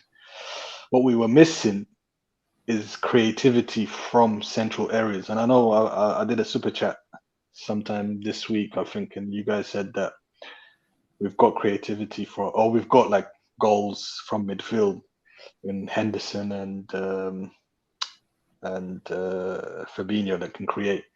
But they can, don't get me wrong, they can, but they don't, for me, they don't do it enough. And the Thiago signing showed like what we needed, like a more of a central threat, especially against those smaller teams that play that low block. So my question is to you guys: would you, for the smaller teams, play? This is bearing in mind this is like a hypothetical where Van Dijk is back and all our central defenders are back. Would you play Fabinho, and everyone's fit, by the way, yeah? Naby and Thiago to break down these low block teams, and play Henderson against the bigger teams where we need a little bit more defensive solidity? Yeah, I would. I know I banter Naby a lot and whatnot. We have our jokes with Matt and all that. But if you're talking about fully fit and everyone is on form, I do believe that Naby Keita is a mad weapon that a lot of people are sleeping on. It's just frustrating that we're never going to probably ever see it. So I think you got a point. I think these teams that do, the Burnleys and the Brightons and these teams who like do the low block defend for their lives and whatnot, if we had Thiago, Fabinho and Naby in that midfield, they wouldn't be able to do it for 90 minutes. We would eventually unlock the team and we would get in. So you're right. And Henderson, as much as he is the captain, I think those type of games you could maybe do without, because we're not going to be under the cosh and we don't need the leadership per se. You're right. And the big games, that is when Hendo will be more important. The Man City's, the Man United's, the games where it's going to be about mentality more than talent. You're right. Hendo would be way more important in those games. And then you could sacrifice maybe Naby or one of the others and just have that more rigid kind of, you ain't getting past us kind of thing. So no, I think that's a very good point still. I fully agree. I fully agree. My issue with Naby has always been his availability. If he's ain't fit, that so? Are you in the basement now checking on him, man? I was getting some snacks, sorry, bro. you for Naby. Yeah, bro. In it for Naby. He needed a top up. Nab, what's going on, though? What's going on, bro? Hey, you know what? Do you have to give him non-perishables? I don't know. Does daylight help keep things fresh? Listen, answer the question, Carl, and then I'm gonna say mine. Go on. No. Look, I would play that in low block teams. I'd play Naby and Thiago. I think Thiago can play disciplined if we have got someone like a Naby. So it wouldn't be an issue for me. Again, it's just the reliability, though. Just for whatever reason, he's not reliable. Yeah. I agree with Drifton. I agree with you guys as well. I think against a low block team, you kind of need someone like Naby that can unlock. And again, I probably would start Henderson in the so-called bigger games when you know he's reliable. And as you said, we might come under like the Kopish or a sustained period where we have to defend a lot more. Even though I do think people don't realize how good Naby Keita's defensive work rate actually is. So the answer to your question is this, no. If Naby Keita can stay fit, 100%, you play him against those teams where we always struggle, where they play that 2 banks of 4 and we've got to try and break them down. Because I feel like at the moment, when you're playing like, say, I know obviously everyone's not fit at the moment, but we're playing Wijnaldum, sometimes Henderson, but he hasn't been playing there. So you brought Wijnaldum, Milner, say it's like Jones or even Thiago. It's not going to work because they're not the type of... Thiago's the only one, in my opinion, that can do it. But I still feel like running off the ball as well makes a big difference. Like, see with James Milner, yeah? As great as he is, you know, when James Milner doesn't make a run, you're not even creating space for Thiago to even operate in. And the same thing even for Wijnaldum, because as great as Wijnaldum is, he's even having to play the 6. And when he does run forward, I've noticed there's a couple of times where he runs with the ball and he kind of looks around and he takes a step back and he passes back. And I'm like, Genie, you just made a great run. Like, why would you then like go and pass it back? Because you slowed down the move. So we got an example of Naby's creativity against Aston Villa when they tried to do the low block in lockdown. And I know it was a completely different mentality. We'd won the league and that. But in that game, Naby gave us one brief example of what we need when we're playing these Burnleys and these Brightons and these teams. It was that pass, when they showed the 3D version of that pass, it was sensational. The eye of a needle for him to play that ball was ridiculous. And that's what we do miss in them big games. We in those low block games there, we do miss that. Yeah, do you remember, especially in that game, what is it? It was 0-0 for about 60th or 70th minute. Yeah. And I thought like, all right, Kate is gonna get taken off here. But then he took off, I remember Genie, I think it was. He took off Genie or someone else. And Keita stayed on. And I was like, yeah, all right. Now, like, this is when, like, Keita needs that confidence in it. Like, whenever like, you think you're going to get taken off here, your game is a bit sporadic, in it. Like, you're just trying to cram information from what is it, training or whatever. Like, you don't play your natural game. So, just quickly as well, let's say if we sell Ox, we sell Ox, and we sell Shaqiri, and we might have to have one more signing in the central midfield area. What kind of midfielder would you guys go for? Would you go for like a solid type of midfielder that in the mold of Genie that never loses the ball? Or would you go for a midfielder that can break play, but also can carry the ball, like I say it with like a Gerrard-esque or a Kaka. You remember how Kaka used to break the lines with his runs? Kaka. A midfielder that can do that can open up so much options. I go for the latter. I go for someone who can break the lines with their running and their passing. Do you know what I actually go for? Sorry, Carl. Yeah, no, the reason I say that only because you look at it, we've got, let's say we switch to a 4-2-3-1, you effectively need 4 players for those double pivot positions. You've got Fabinho, you've got Henderson, you've got Thiago, and you've got who am I missing? Sorry. And then you can arguably Milner for one season now and again. You can throw him in if you need to as well. Apart from Firmino, even Jones could play a double pivot if we really needed to. Firmino is the only player that I trust in the 10 right now. And even him, I'm not fully trusting. I'd need that creativity. I'd need that player who can pick up the ball and just make something happen out of nothing. If he was fully fit, I would trust Naby in that position. In the 10? Yeah, if he was fully fit, I think Naby could execute that position. Not for me. I would disagree. The reason I disagree with because at the 10 you're gonna have your back to goal a lot, and you need to be crafty. I think Keita is good at running on the ball, like coming and taking up spaces where people leave behind. So him coming onto like the play quite late, Naby will be perfect for. He's very good on the half turn, though. You know. No, John is. Naby is very good on the half turn. No, John is Jeff.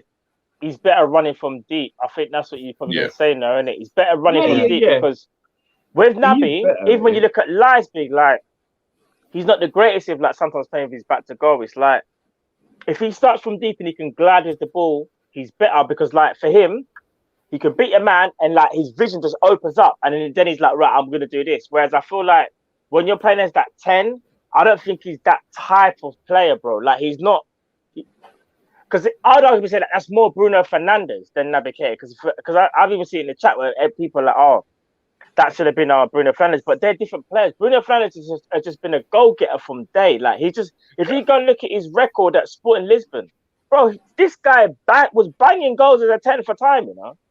Like they're different players. But in our system, would a number 10 really have his back to goal that often, though? I think so. I think he would. Like, I don't think he would, you know. Because you can't drop too far back. Because if you're going to be that 10, you're kind of like acting as that kind of second striker. So sorry, now what was you going to say, bro? Sorry, you going to say? Yeah, I was going to say like Firmino's perfect for that, yeah. But the truth is, this season and a bit of last season, like his passing has just been atrocious. Like 3-yard passes, I'm thinking, what the hell are you doing? Like you're just giving it to the man. Yeah. If his passes were like back to what it used to be, he can execute that position perfectly. Because the way one thing I like about Firmino, there's simple things that he does that opens up space for himself is ridiculous. Like he gets the ball and he just turns and I don't know, they can't touch him. I remember the Spurs game at Anfield. Højbjerg was being sent left, right, center. You couldn't touch him. Yeah. He's a confidence player, isn't it? When Bobby's on it, he is on it. But when he's off, he is off. He's literally one of those type of players. Indeed. But no beats. We're gonna let you go and bring on our last caller, bro. But as always, you know, it's a pleasure, bro. Take care, bro. Pleasure, PS5 guys.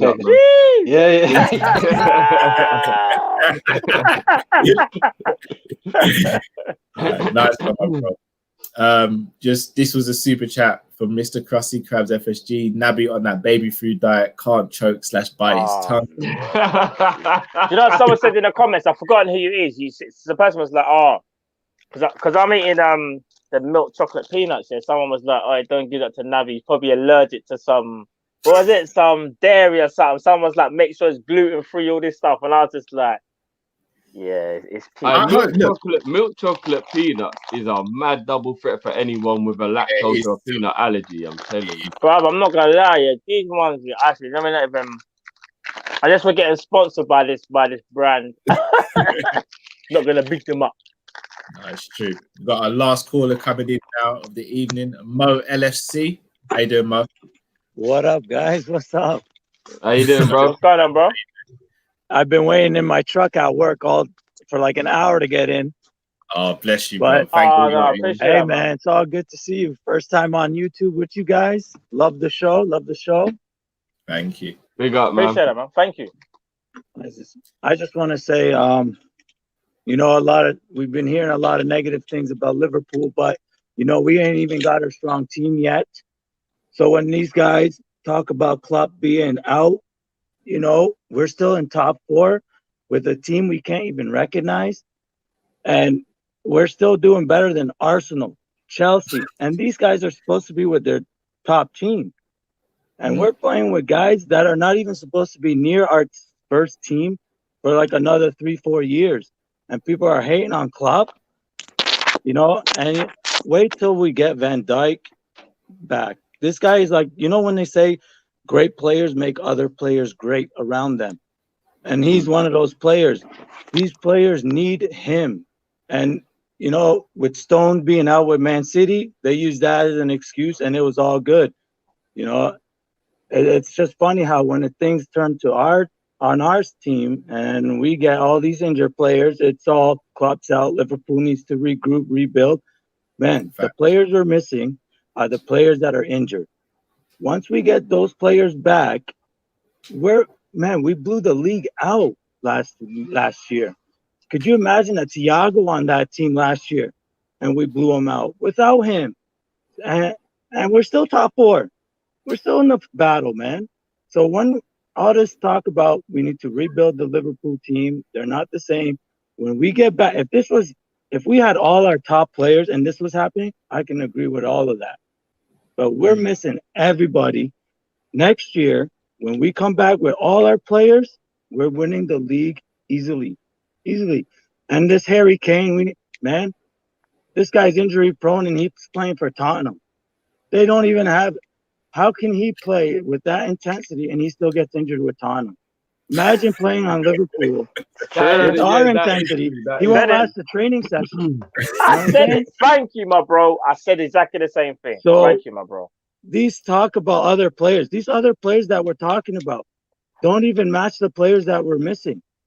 You know what I'm saying? So once we get Naby Keita, Ox will never get back because he's done. He's done. Ox is done. I don't think there's a room for Ox. We gotta move past that generation of Liverpool. You know what I'm saying? The Origi, he's crap. I took him off my ultimate team because he was only on there because I could afford him at the beginning. After that, he was gone. Bro, you were doing so well, bro, man. Hey, man, I love the show. I love the show. I watch you guys every day. I'm a big fan, all the way from Windsor, Canada. Look, see, I'm working for Bell. You see that? Nice. I just installed internet and give you guys. I bring you to the people's house. You know what I'm saying? Hey, I just want to say I love the show, man. Keep it up, guys. Much love, brothers. Thank you, big up, bro. Big Thank up, you very much, man. All right, peace and love, brother. Take care, bro. Take care, brother. Peace out. Hey. Great guest to end the show, man. Trust me. Been a good one, all the man. way from Canada. Obviously, the Origi thing, me and Matt will take the brunt of that. Like, we'll get in trouble behind the scenes for what Mo just said about Origi. Yeah, you know that back in the day when your dad would come home and rush you up and you didn't really do anything wrong, we just had a bad day at work. That's what I do to these, man. Yeah, it's real. You might think he's joking as well. We'll just get a message. You know what happened, Matt? Matt, tell me if I'm lying. We'll get a message in the group saying something along the lines of, "Oh, so Liverpool are doing this nonsense today, then, yeah? All right, cool, I'm done." Yeah. You'll be I'm done. at the phone That's like, his favourite saying. Yeah, I'm done. Yeah, I'm done. Done. Trust me. Oh boy. Origi's gonna, you know what? It's gonna happen, and I'm just waiting for the moment. He's gonna come good, man. Trust me. I'll keep holding on. I win by it. I win by it. I win by it. I win by it.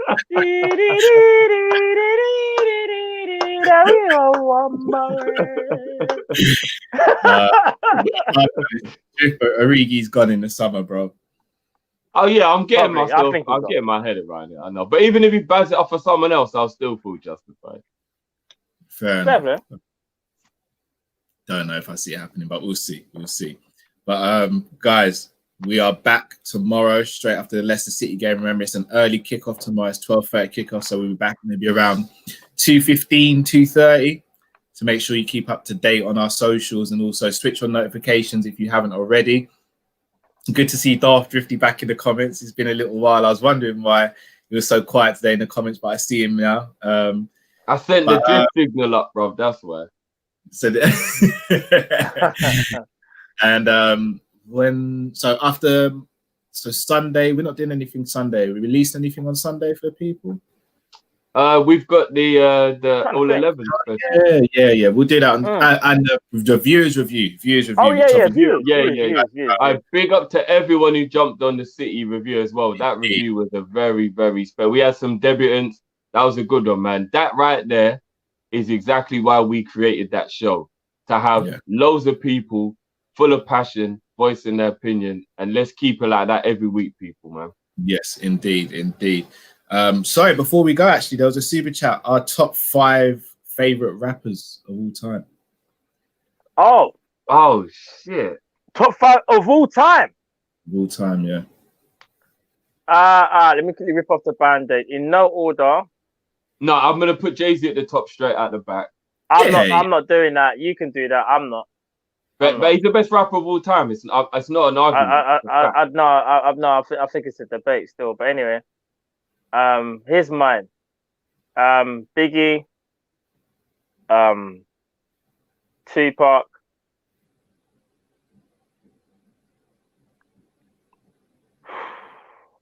Nas, Jay-Z,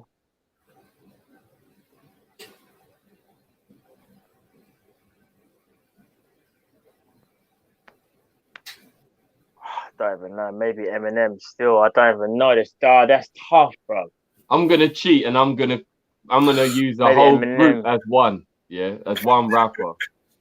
Go on then. You can't I'm gonna go Jay-Z. I want to hear how he does this. I'm gonna go Jay-Z, and then I'm gonna go Biggie. Then I'm gonna go Pac. Then I'm gonna go Dipset. Then I'm gonna go D-Block. There's mine. That don't make no sense. Man's got. David Groups. Sorry, if you're a Dave Chappelle fan, you'll get this joke. But QD662 said, dialing. If you're a Dave Chappelle fan, you'll understand that joke. That's so funny. Shout out to QD662. You too good. There's too many. Like to say who the GOAT is, yeah. Like I think the reason why I think you probably say Jay-Z because of his body of work. Like you think about his body of work and what he's done, but no, it's just everything, bro. Flow, delivery, just because you want to know something. You see, Jay-Z's timeless, yeah. But there's always the argument of like, in my opinion, like if things didn't happen to Biggie and Tupac, like where have they stood? Like, because obviously they've left a legacy behind, but would their legacy be even bigger, innit? Like, in my opinion, it probably would have been. And bro, I'm not saying this. I'm not saying this is a fact. Because you want to know something? Even Snoop, fam. Like, see Snoop. No, but here's the thing, though. That's why I think there's a difference between best and favorite. Because Yeah, Snoop is in my top 5 for favorites without a shadow of a doubt. I think But as a Kop is lyricist, like he can't really go in the top 5 if you're talking about as a lyric. So I think it depends. You know what? Who This is is the the lyricist? whole Who, sorry? starting 11 thing all over again, isn't it? Who couldn't go into lyricist? Sorry, who didn't you say? Who couldn't go into lyricist? You said Snoop Dogg couldn't go in the top 5 for lyricists. But if you're talking about who my favorite is, he's in my top 5 favorite easily. So it depends what your argument is. Yeah, see, here's the thing, because all right then, obviously Jay-Z had bars where like, no, they're like just stupid, like. But if you're talking about like, if you're talking about Snoop ain't got bars, bro, Snoop got bars. You know? No, I'm not saying he ain't got bars. But if you was to put him up against a Jay-Z or a Nas, then he wouldn't be able to do what those they are like, do. do you know what it is? Those are they're a bit different, you see. Like, because all right, do you know another person that people are sleeping on that? And I think people might even be like, what? But you kind of have to look at even Drake, you know. No jokes, like Drake's the man. He's the man. I'll cut it from front. You can say man sings whatever, but when it comes to sometimes when he just wants to rap, yeah. Bro, does he write his own lyrics though, man? You can say that about a lot of them, though, Cal. No, but that's what. But I think he does. I like to think he does. Obviously, I can't sit here and say, "Raw, I'm Drake's brethren." So he's there's no smoke without fire, bro. when some of the biggest names in rap who you've worked with are telling people that you've got a ghostwriter, their questions Yeah, have but to be asked. sometimes that can be a bit like if you're hating on a man, innit? Like I'm just saying, you got to understand this, yeah, Cal. You see, when Drake burst onto the scene, yeah, he burst onto the scene where at that point, I would argue say one of the biggest artists was like Lil Wayne, innit? And he come through and burst Wayne's bubble when Wayne was inside. He took all that shine and never let that shine back. Doesn't mean to say that he's the best, but he's been so successful. People are gonna hate on him. That's just facts, though. Whether you think he's the best or not, do you know what I mean? Like, because you see, for me, if you're talking about lyricists, like lyrical, for me, I think Kendrick could maybe spin Jay-Z, but that's just me, though. I think Kendrick could potentially spin Jay-Z, but that's another debate. That's another debate. But again, that is another debate still. That is another debate. Radu said Nas before Jay-Z. That's proper E for Matt. Nice little play on words there. All right, my top 5. Jay-Z's at the top. The rest aren't in order. So Jay-Z, Biggie.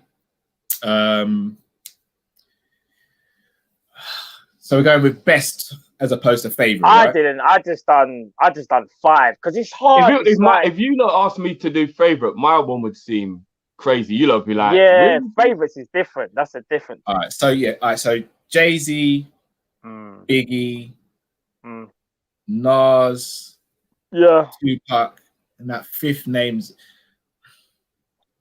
Roberto Firmino. But I'm telling you, it's hard. There's not to like. Because think about it. If I said to you, if I said, Bobby, Memphis has got bars, you know. No, he hasn't, bro. No, he hasn't. Memphis. What? Even Busta Rhymes drift. Busta Rhymes is he'd be my top 5 favorite. Flip. Busta. My fifth name I'm gonna go is Kanye. Ooh. See, he's ruined himself with what he's done, but he is the man. Music, Kanye back was in the day. sick, Kanye. Yeah, see, but you have to go way. But we're talking like his first 2 albums, like College Dropout and but the other one. Loads of people say Eminem, right? But I'd argue Eminem only really had 2 good albums. No, I think it might have been no. I'll say 3. No, but you know what? The Eminem argument is a good argument because I'm not saying Tupac and Biggie wouldn't have been legends. Like they're Tupac and Biggie in it. But it's not always a guarantee they would have continued to be as good as they were because Eminem is a good example of that. In my opinion, Eminem got worse and worse. Biggie would have. Yeah. But what I'm saying is there's still people who have an exceptional level like Eminem who have got worse and worse and couldn't change with the times. It's not always a guarantee that you're going to be able to do what people like LL Cool J did, where you could readapt yourself and be relevant in a totally different decade. It's a very difficult thing to do, you know? No, Eminem struggled with that, I think. Eminem struggled in terms of being relevant, in terms of like, because he's very old school. Eminem, do you know with Eminem didn't even really need a beat. He just wanted to spit. And sometimes that went against him when you want to release something that's going to, and catch the masses. Do you know who we're sleeping on? And someone actually just said it as I literally just came to my brain. No word of a lie. Many men wish death upon me. 1.5 good albums. I think 50 was at his peak. 50 was hot, but he wouldn't go in the top 5. 1.5 good albums, bro. Hold on, his first album, Get Rich or Die Trying, legendary. Massive. One of the best albums. Period. Yeah, one of the best. Period. Legendary. I still bang the album now. Massacre was decent, from what I can remember. Okay, that's what I'm saying. That was the half of a good album. Do you know what it is though? It's when he came up with that tune of How to Rob. Man just came in the scene and just started like. Yeah, he did. Throwing jabs at everyone and roundhouses and them thing there. You know who's underrated? Rick Ross. Rick's my guy. I'm not gonna lie. He is. Do you know what it is though? Mad underrated. Ross is like. Ross gets me into a vibe every time. Yeah, because Ross is a vibe, like, but I don't know if he goes into like the greatest. Not yet. Because you know, like, Because I'll put it like Fabulous this, is my fam. guy as well. Fabulous is my guy as well. Back in the day, DMX, fam. Think about DMX. You Right. could play DMX in a certain party, and the party getting shut down. Yeah. Yeah. You know what though? I feel like it's a really. We always like to say who's the best, who's whatever, and that kind of thing. But if you really deep it, everybody who we're naming is so good. It's kind of like, you see, like, for example, D Block. All three of them are ridiculously good rappers. All three of them, Jada, Styles, and Sheik. All three of them. Like, where do you get what I mean? Like, there's so many good rappers. I feel like it's a bit mad when we always go. This guy. Luda. But this is what I'm saying. There's too many. There's too many. Drift, quick one. Luda can't make the top 5 though because his albums, innit? His albums again. But bangers, my. Luda bangers. But you know what? Luda's making good music without being a gangster, and that makes it more difficult. True. It makes it more difficult. If you don't really swear and you don't talk about beating people up or selling drugs, hip hop's a lot harder, you know. Like, I'm not gonna lie. 100. Quick one, yeah. D Block or Dipset, Drift? Nah, don't do that to me, bro. No, bro. Come on, man. No. I called my dog Sheik, bro. Like, don't do that to me, bro. Come, no. I know you're a Dipset, man. You have to be. Don't let me down. If you're really gonna push me, then I'm a Dipset, man. And if you're really gonna push me, bro. Dipset. Cameron's one of my favorite rappers of all time, bro. Come on, man. JR Wright. You know where I stand on Cameron. You know where I stand. Jules Santana. It's a Rigi all over again for me. No, it ain't, bro. I could rap like Cameron. No, are you? No, don't. Do you know what? Cal, end the show. I can't believe you just said that. No, that Harlem drip, bro. Man ain't ready for it, bro. You think I can't rap like Cameron? Go on. Playing with the club at the cup and the holy moly and for me knowing.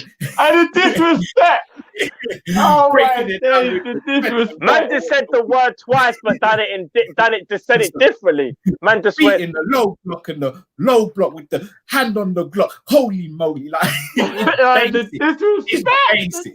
It's basic. He's disrespected Cameron horribly. It's basic with Cameron. Man just said low block. No, I said low block. Hand on the block. Holy moly.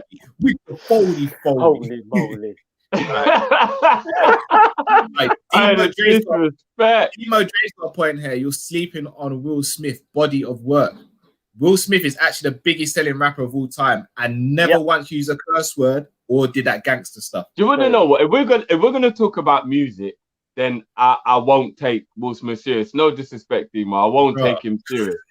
But what's funny is I had this conversation the other day with my missus. I personally, while Will Smith's just a subject, think it's very arguable he's the biggest black superstar of all time. I personally think it's arguable. And I think he's very underrated. And when he passes, God forbid, hope it's in years, that's when I think people will realize how big Will Smith is of a star. Will Smith is all worldly. Literally. Yeah, he's one of I'm trying to think. He's one of the I'm trying to think but I don't feel like he gets the respect for that because people find him cheesy. He's one of the because he's nice. Because he's nice. Will Smith is one of the founders of our generation, one of the founders of our culture. One of the founders. That's the best way to say it.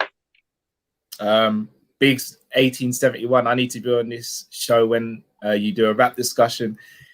I am down. I'm down. Got one here. That would take all night, to be honest.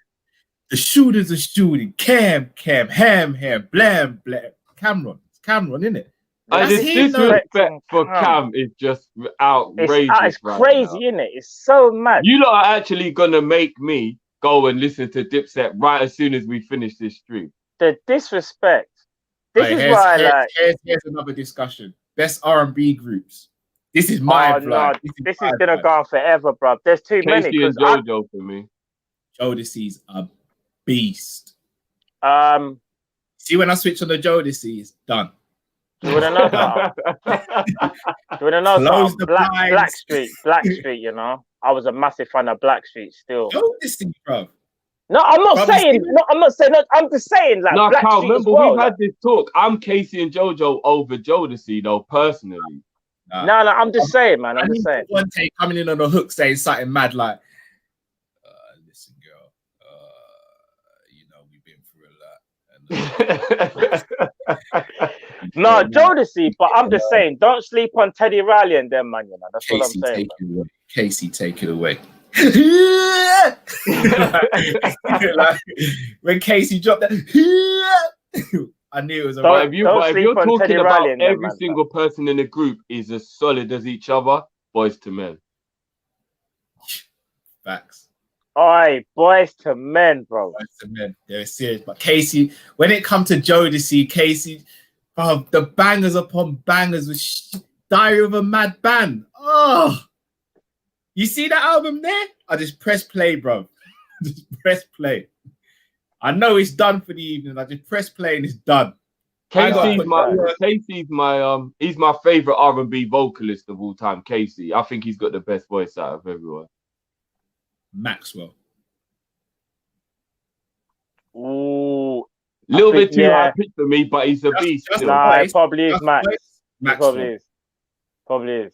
Just voice. Straight away, I just thought of Love and Basketball as soon as you said that. Still. It's such a shame we can't talk about one person. Though, isn't it? Trust me, bro. It's such a shame we can't talk about one person. But it's heartbreaking, actually. Yeah, it is. It is. Usher's got a catalogue. Yeah, we're talking about 100.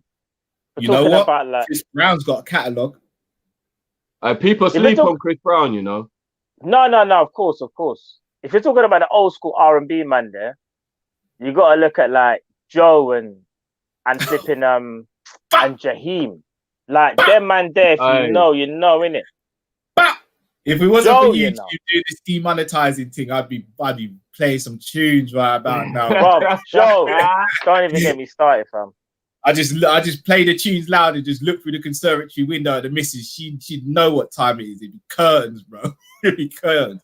Put Stevie to bed and it's done. It's done after that.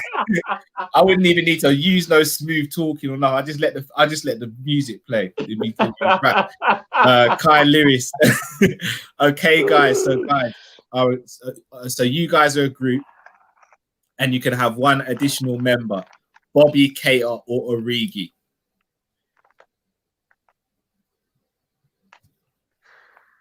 You know who I'm picking. We're all gonna pick our own individual person. But let's actually go into it properly. Who would be the most all day, man? Well, it depends whether you want to win Champions League finals or not. But we're talking about the show, bro.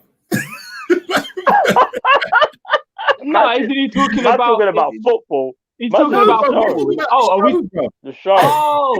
Oh, well then it's still Origi. He's got the best English. I'm taking Bobby. Bobby's looks like someone I'm just gonna have pure laughs with.